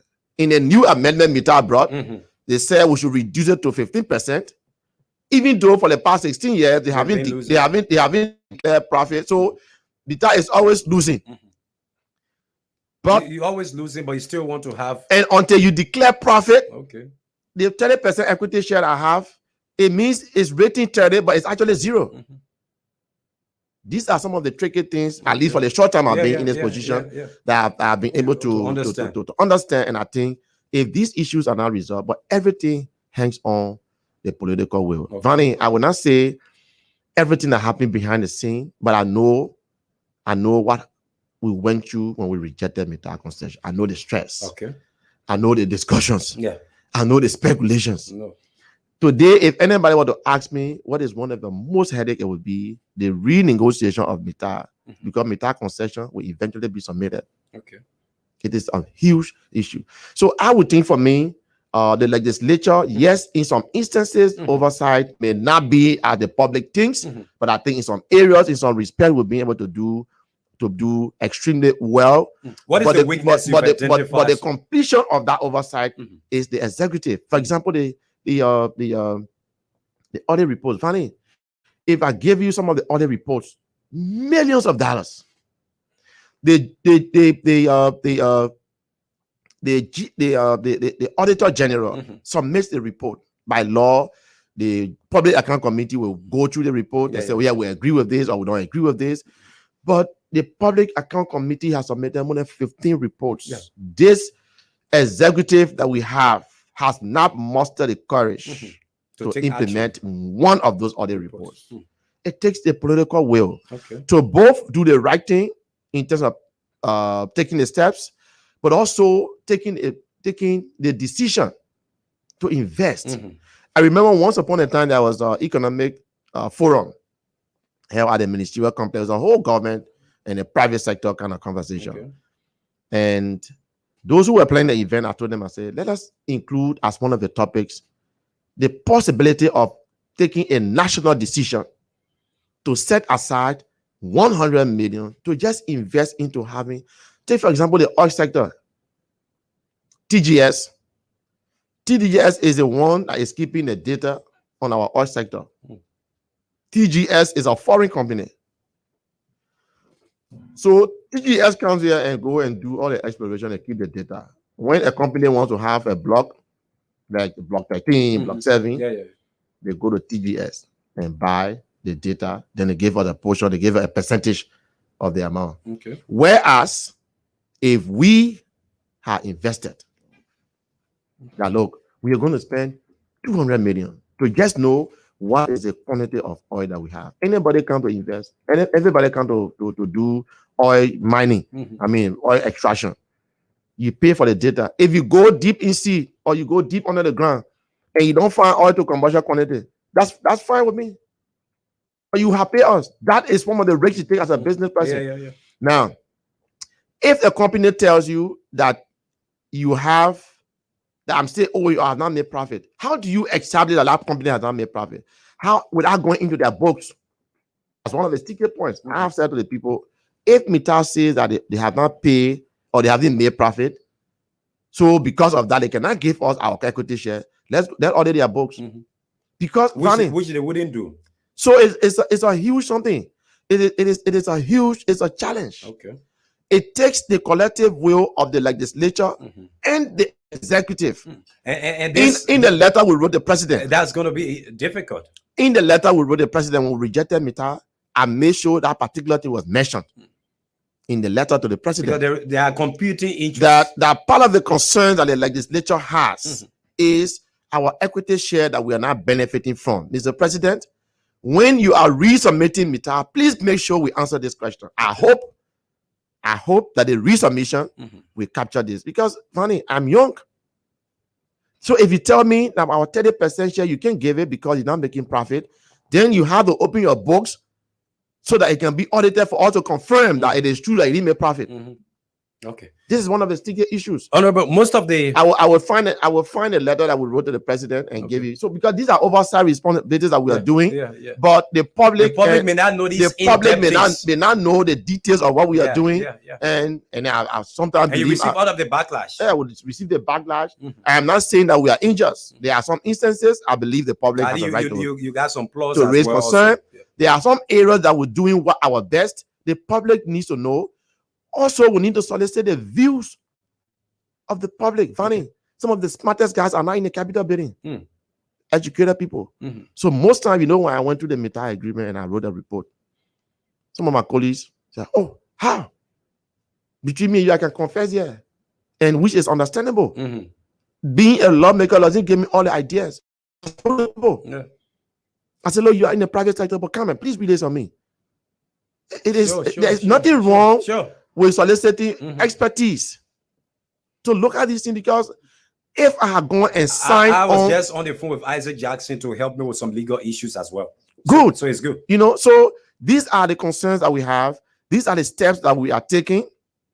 It may not be in the public that we are doing well, but I can say to you that we have covered some significant steps. Do we still have challenges? I would be the first to say we have critical challenges, but I believe it takes the political will. I'm challenging the president through our oversight. We are submitted to you audit reports. Mr. President, we cannot say that we believe in a fight against corruption, But there are other reports before us, acted upon by the national legislature, submitted to your office, on which you haven't taken any practical steps. Okay. When we do this, the money that was allegedly stolen, that are reflected in the other reports, are not just the ones that we actually let go, but we're not going to recover it. Okay. And and the Liberians are paying us to do this piece of job. It means they pay us for not doing what we're supposed to do, and those monies that were stolen go in a breeze. Yeah. For me, I think this is hurting our society, and this is not about political party. It is about the Liberians. It is about Liberians. So on oversight, we have taken some practical steps, at least as far as my committee is concerned and the PAC is concerned, and other committees. On the overall, I believe one of our weaknesses, the legislature, is to ensure that our public relations guys put in the public the work we are doing, and to make sure there's no secret. No secret. Okay. Let the public know how I voted. There's nothing wrong with it. I have said to the speaker over and over, when there are decisions to be taken, ask me, Massacre, which way are you voting? And not to be in secret. And I put my hand up. On this one, I took this decision. If it is a wrong decision after many years, my children would know that when your father was representative, he took this decision. Okay. But we can do yet. We have some challenges. So yes, I hope the executive will join us to take the right steps, particularly on the other report. Finally, there are huge figures. Okay. Huge figures. Okay. You've dealt considerably on that note. We want to transition due to the time factor. To get your input, you are from the opposition Unity Party. Too many rigmaroles have been unfolding for a couple of months and years, maybe running now. What are your take on issues regarding the problems within the opposition? What have been your own position? First of all, let me say that for us to win the October 10th election, we need, if it is not a 100% single ticket from the executive, I mean from the opposition, we need to try as much as possible to make sure the opposition is have some form of harmony. Most time when I go on the social media, I don't do it, but on both sides, I see people hurting each other, saying there are some opposition who attack their fellow opposition more than they attack the government. Yeah. And it shocks me. Liberians want change. Liberians need change. For that change to come, and I don't have to tell you why we need a change, because that would take me a whole day to explain that why we need a change. Sure. Young people, there are lesser people, there is a lesser number of children in school now than the previous government. The statistics, even those in education were made. Retention is a difficult thing. The quality of education is a difficult thing. There are more hospitals now that don't have ambulance services than they were in doing the. And I'm not saying it because I'm in the Unity Party, but check the numbers. There are more medical staff now who are disenchanted. I met one medical doctor recently. He told me before he what he makes now is half of what he made before he specialized. So instead of his salary going up after specialization, he's now making half of what he made when he had not specialized. And he's one person, but I bet you there will be thousands of medical doctors in our field. So even nurses, right? Yeah, the pipeline and nurses. So you see the country retrogressing. I say this in the public. I say to my friends who are in the ruling party, I say, gentlemen, I have no identity crisis. The country is like going down in a valley, and we all see it. The opposition will have to have some sort of harmony. Where do that come from? If we cannot call it to do that, all of us, meaning myself inclusive. Okay. Our political leaders will have to reach a point where we can say, look, this is not about me. It is about generations unborn. If care is not taken, October 10 will come after the results are read, and we say, oh, we wish we had acted selflessly. We wish we had been a little more selfless. No matter what we do, not everybody who say they want to be president will be president. It's a harsh reality. It's just that when I was running 2017, there were 15 other people running against me. We all said want to be representative. And I said to one of my contenders, I said, man, you know, honestly, I'm not sounding arrogant, but it's not possible for all of us to be representative, or at least the same time. Mm-hmm. There is a reality in the opposition that we must be able to accept. Okay. That no matter how much we all desire good for the country, not everybody will win presidency. For the sake of the Liberians, it would be good for us to come together. Well, we keep using opposition unity. Maybe I would like to coin it a little with another way to say opposition harmony. Okay. If it is not possible for us on the first round to come together 100%, but let's try as much as possible to disabuse the minds of our followers, to stop bruising ourselves. Because in the second round, if someone was in the hurt, second round, they wouldn't want to when support people you. are so hurt and people feel disrespected, they started to be neutral. People are Vanny, in my short life, I always say to people don't remember what you do for them, but they remember how you make them feel. So when people feel disrespected, they might throw the entire opposition under the bus. Yes. And by extension, putting on hold the progress of the country. Funny today, LETI is non-existent. Yeah.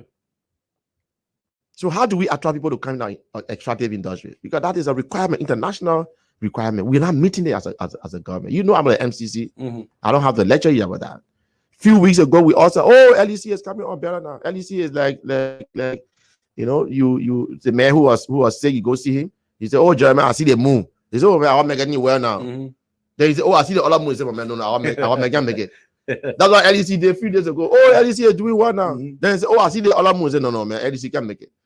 The country is being hurt on a daily basis by the exchanges, by the performance of the government. And if the opposition does not take her time to be a little more selfless, we might, and it's scary to say, we might subject Liberians to another 6 years of retrogression.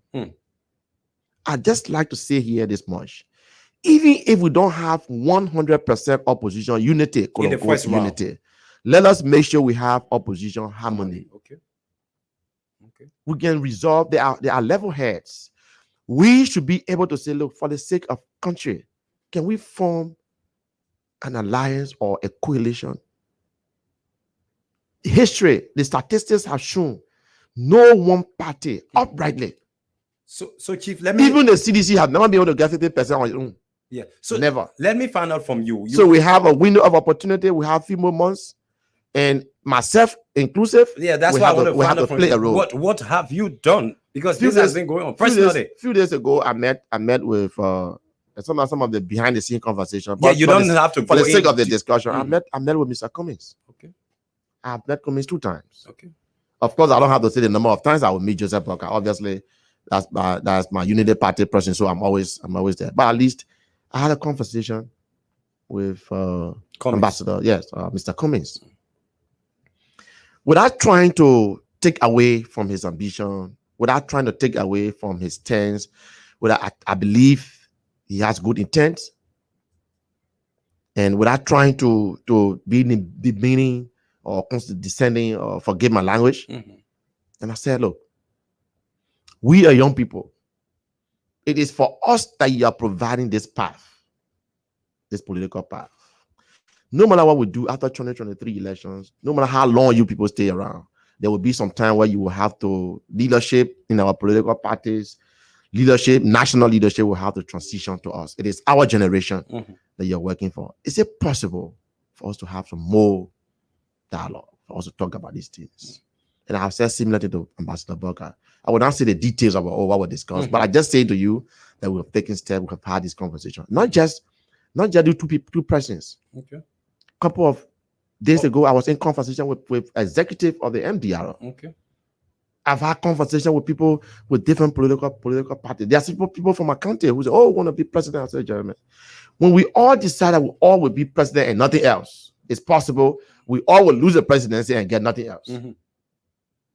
So these are, I will not say the details of the conversation, but I'm just saying to you that I have taken practical steps. Not just the political leaders, actors in the different political parties. Sure. Who are very influential. Who are very influential around these persons. So, gentlemen, we have to de-escalate the tension, the bruising, the inner fight from the opposition. I personally believe in what I call the abundance mentality. There is sufficient for all of us. It is not just about the government jobs that we seek to have when our parties have won election, but what happens to the lady who lives in the villages, who don't have time for government job. All they want is for us to provide them an enabling opportunity for them to survive. That's all they're asking us to do. So your meeting with Cummings, can you characterize it as being a fruitful one? I think it was a fruitful one. Cummings is a very calm person, and you know, people don't like to say some things when they are but Mr. Cummings is a very soft person. I remember one time I heard that on a flight. But it seems he remains unbending on his quest. Well, whether he's unbending or not, but I believe that it was we all agree on the principle that look, the country is beating, the country is hurting. At some point in time, there's some level of conversation you want to leave it between the two, or at least those who are at some level. But at our level, it would be good for us to make our position clear on these things. I can just emphasize here. There are young people in this country who are not asking us for government jobs. All they want us to do is to create an environment where investors will come in the country. I bet some people, you will tell them, leave the private sector and come to do government. They will tell you, no, I don't want government job. Some of them will feel that government job is even punishment. All they are asking us to do, those of us who are policy makers, who are privileged to be at a place where we're making a political decision, let us provide the opportunity for them. Let us provide the platform. It will become so selfish until we deny them of that opportunity. Then what is the essence? So do you reach out sometime to some of the guys, whether from the Unity Party, who are engaged in these kind of acts? The other day, Musa, the chairman of the Liberty Party, was on True FM, not True FM, was on OKFM. And I sent a text and I said, we in the opposition on both sides. If I wrote in my text, I said, including my political party, including partisans of my party, we have to de-escalate the tension. Sometimes when we become so hyper, we create damages that we ourselves will not be able to repair. There are millions of Liberians who believe that the opposition is the way to go. A united opposition. A united opposition is the way to go. The windows are closing gradually. You think so? On that possibility. We who are leaders, the public will not forgive us if we don't. You see, Vanny, political decisions, the public decisions, it affects everybody, but there are few of us who are privileged to be there to take the decision on behalf of the generality of the population. It doesn't mean that we are the smartest people. It doesn't mean we are the one who love the country most, but it just means that destiny has made it that we are the one who are placed at that time. At this time. And I believe the public, when CDC had their rally, everybody's like, oh, CDC brought. The people who came in the street through all the country will not pass 100,000. And most times when you are a incumbent president and you have a much publicized rally, well financed, well supported. Most times it's obvious. It's obvious, but also it is always almost that those who will leave their homes and go to the polling center and vote for you when you're having those major rallies, at least about 30% of them will show up. Because you have the money, you have people who got jobs, they want to protect their jobs, so they will show up. Let us assume. I don't even think there were 100,000, but let's assume through all the length above the country, 100,000 Pokemon left their homes and show up. And that is 30% of the number of persons that will move and vote for you. Yeah. What it means, if that is 30%, it means when we go to the polls, CDC can only brag probably about, they can brag maybe a 300 or 350,000 people. Okay. If the assumption that when you are an incumbent president and you publicize a rally, most times about 30% of those who will move and vote for you will show up on the rally. Yeah. If that is true, and you have 100,000 people, which is not even the case, but let's put it at 100,000.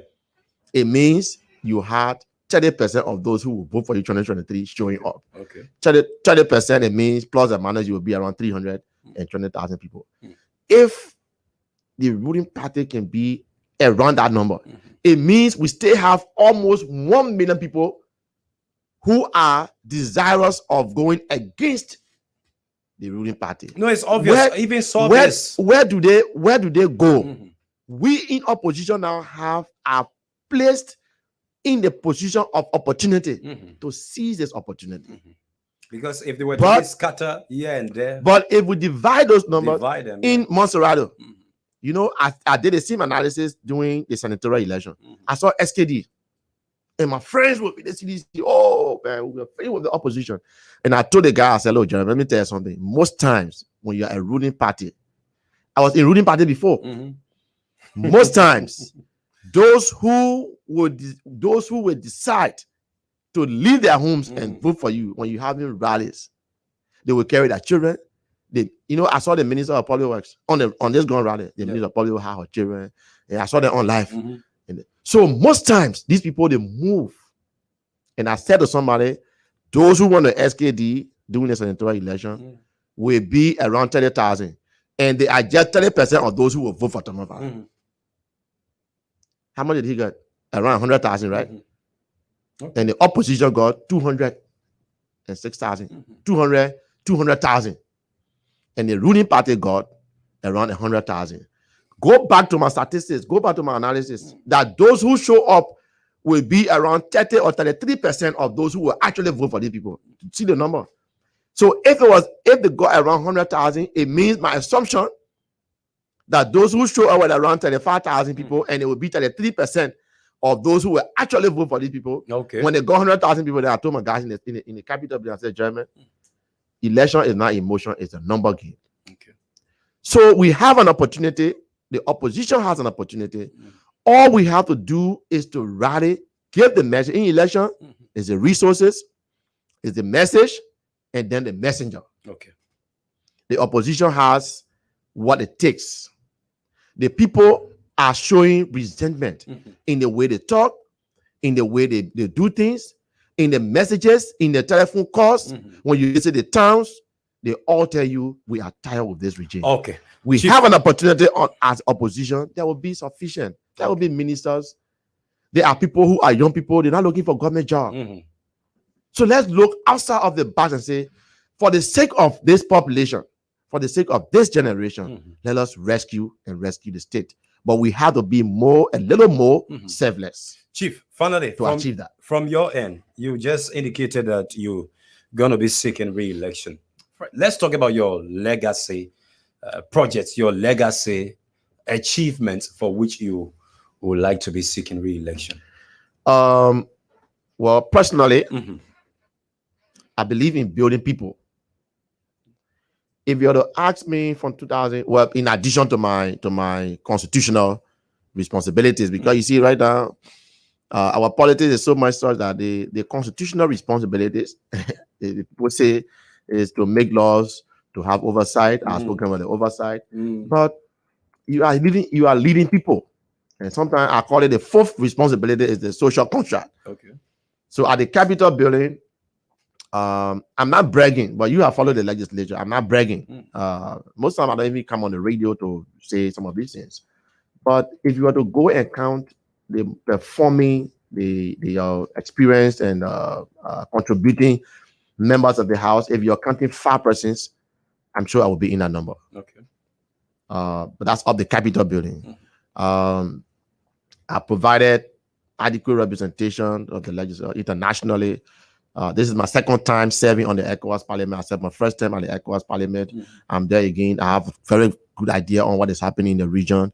But every politics is local. So every time I come back, I have to go back in my constituency. In education on the ground. Today, as I speak to you, we have had more than 4 different key educational institutions, schools, in places that were not there before I got elected. I mean, I'm talking about standard, upper standard. There are smaller ones, but there are 4 key ones that you see and say, "Look, this is representative of what level? High school level? Well, because of the one is high school, one is an annex to the high school, so it's enhancing the space issue with the high school. One is in another region, is a junior high school. That project is well, of course, it was done just the close of the UP government, and I can brag that I made sure it went there. Okay. Then we have another one in one of the regions. Before I got elected, I went during the election. I went to campaign and I saw the kids in the dust, literally. And well, you can call it B Marvin. And I said to them, look, vote for me. I will make sure we put school here without knowing what it was even meant to be in the house. Yeah. Well, by destiny now, a junior high school is there, well structured. Okay. You know, up to standard. Maybe I'll get some of the photos the next time to show to you. In one of the regions where there was no clinic during the election, I went there to run a campaign. And while we were having a discussion, a pregnant woman was being taken to a hospital, well, to a health center. But it's a distance away from where I was. And sadly, that pregnant woman actually lost her life. And I was moved without depending on anything. I wasn't even elected by then. And I told them that when I get elected, we'll do a health center here. Today, that health center is we're just doing the finishing touches now. Maybe one day I will invite you, we'll go, so you see these things. And so these are some of the interventions that we've been able to make. In addition to a couple of community projects that I will not be able to name. Okay. There is no town in my electoral district number 3, I will give you the map. There is no town in my district that can say the Honorable has not done something for us in the town. Project. There is no town. Okay. If there are 400 towns, go to each of the towns. They will point to something that the Honorable did this, the Honorable did this. Most time it's not on the, but you know, I always sometimes make it public, but they are there. What I'm talking about are the key, the outstanding ones. But there is no town, not a single town, that can tell you that this is not the hallmark of the Honorable. Okay. But I also must give credit to the communities. This is one thing I've learned. It's not about how much money you have. It's about how you involve the people. Most of the projects have been suggested by them, and then obviously we all do it together. So when you see it, and I tell you that we use 30,000 to do that, you wouldn't believe it. You will almost think it's 100,000. But my secret has been involving the people, because once they own it, I don't even have to be there. I can tell you something, Vanny. I have implemented projects, key projects in the community without going there. There was no stealing. There was no misapplication, because the people decided that this is what we want to do. So when the people decide, their commitment to it is different. When you impose it, well, sure, that's why you need to do assessment. Assessment. There are a couple of bridges. I can tell you, there's a town between, even I know the communities. There's a town between 2 districts, Fonjama and Kolango. The people in Fonjama district, one village there, they will always walk to come to school. The kids. There's a footpath there. One child got drowned there in the rainy season. Again, I went to campaign and said, "Oh, Honorable." So we got to the bridge. Well, it wasn't a bridge, it was just a waterway back then.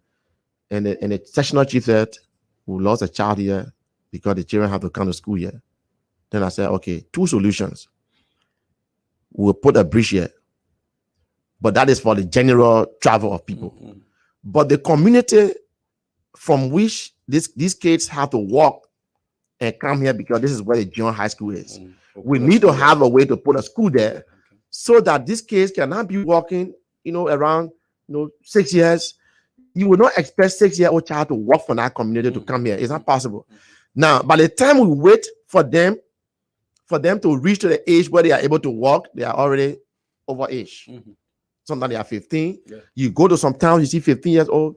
15 years, you should be almost finishing high school. Here, people are 18 years. So 15 years should be 3 classes away from high school. Yeah. But you go to some town, you see somebody who is 15 years and they are still in junior high. It means that child is 5 years late. So I took exception, and today I can tell you those 2 projects, the bridge is there and the school also is there. Okay. So now the kids in our town don't have to walk anymore to come. They can stay in their school, but our school, because we cannot compromise quality too. So we couldn't carry high up. So it's stopping around 4th grade. It is believed that once the children get to 4th grade, they will now be at that age, they will be able to walk and go to the next community. But while they are walking now, they will not have any more situation where one child or somebody's child got to get drowned. So these are few of the and I can name more and more of this, but I can say to you there is not a single town. The latest one we saw in the public space with the upgrading of the Lofa Community College to the university status. Well, yes, that started like 1 year ago. We proposed a bill in 2000 it's a little over 1 year, December 2021. It went through all the scrutiny, all the legislative processes. You cover the house, so you know the first reading, second reading, third reading. People have to do assessment, economic analysis, and everything. It finally got passed in November 8th. It got passed. It went to the Senate. The Senate concurred with the House of Representatives. So now the Lofa County Community College is now the Lofa County University. It is my belief that even after we are at that level now, quality will not be compromised. Myself, make sure the right things are done, because you don't want to produce people just for the sake of producing graduates. But it was it's responding to a critical challenge. Not everybody will be able to leave, get the AA degree from the community college. They are able to come here. I have, as it stands, I have about 25 students who got their AA from the community college. That was before the elevation of the school. Count to Monrovia. And they had to come to Monrovia. But those 25 students are on my scholarship list. So I moved them here. About 10 of them have graduated, but there are 25 active now. I know it's a burden, because when you come to town, sleeping place. Well, yeah, sometimes they have not been living here. So when they come here, the issue of rent. Sometimes I help them, but I'm trying to do all of this with me. Look, Jeremy, an AA degree is good. It's a good stepping stone, but you can achieve more. So I bring them here to go to school. Now that we have a university, I'm hopeful that constraint will be relaxed, hopefully. But I know some people will still come here to go to school. But now it's our job. I just spoke to the Chinese ambassador just yesterday to inform them that we have elevated the school to a university level. But I'm more concerned now about quality. Is there any assistance that the Chinese can help to give for that discussions is going on? I have a very good relationship with the Chinese ambassador. I mean, I can sit here and send a text and we have a friendly, conversation. I'm trying to use that kind of relationship to make sure that not just to propose a bill, but when you give birth to a child, every responsible parent want to make sure that child is well taken care of. In this case, if the college or the university is taken care of, it helps our next generation, prepare the next generation for a responsibility even more than us. So yes, that was a milestone. I give credit to my colleagues on the caucus, my distinguished fellow colleagues on the caucus, and the members of the House, the Committee on Education, everybody else who play a role. Though I was the chief sponsor, and I felt very honored that they were able to join hands with me, and together we achieve it. It is a pride for our county. It is just hope now that all of us will put our hands around it and make sure that the college, the university, will be of quality. I had a meeting with the president, and I said to him, I am one of those who will never compromise the young people. So when we say we are university now, we have to make sure we're not going to have the president of the college who is I hope Martin Colley will I'm sure Martin Colley will help us to make sure the right thing is done. But on a serious note, we have to make sure we don't compromise quality. I'm honored that I want to do that. I also have a bill in committee room now, trying to create the National Health Fund. Just as we have the road fund.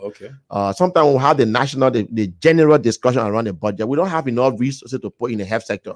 So we're trying to have a category of income that will cater only to health issues.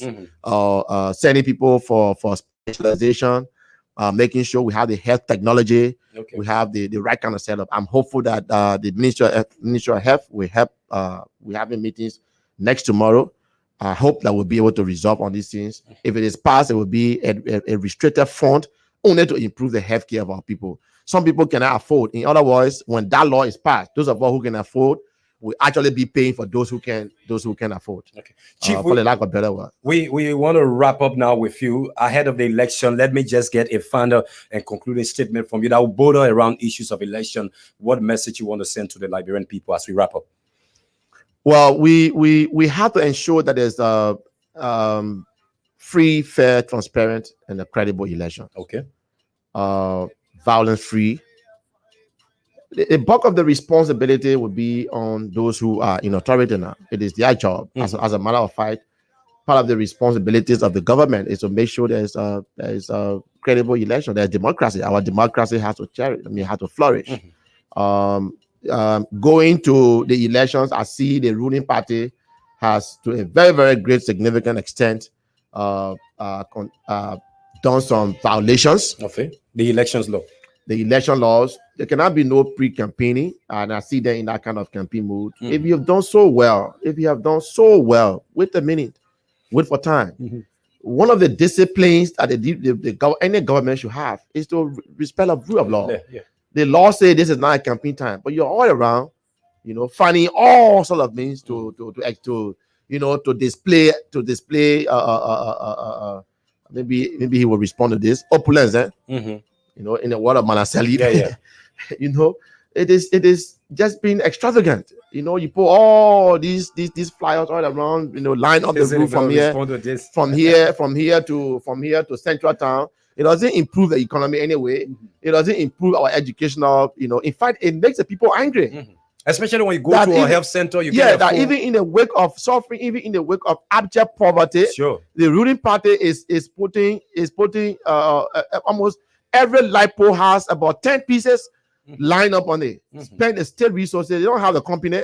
The CDC doesn't have a company anywhere. Okay. What is happening is maneuvering budget and company manipulation to raise money for a campaign, which is a gross violation of state resources. Okay. I hope that the ruling government will be the first to set a good standard about obeying the rule of law. Because the opposition will not take it light. Thank you.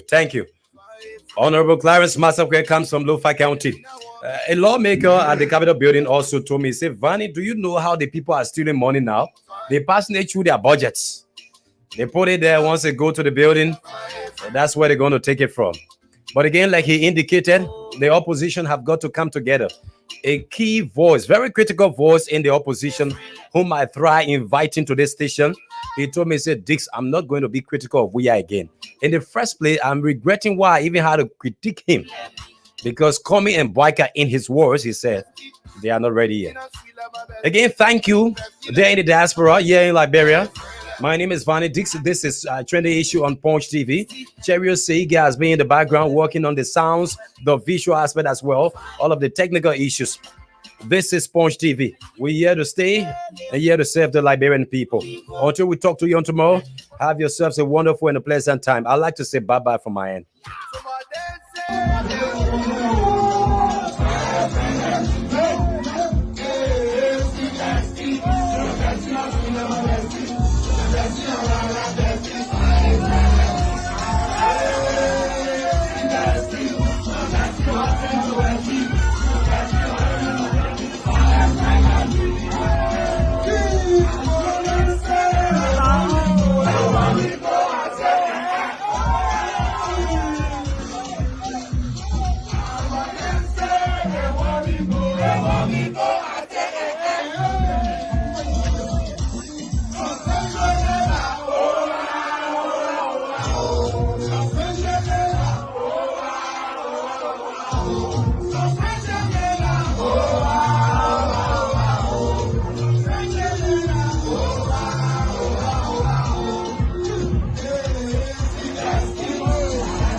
Government, no.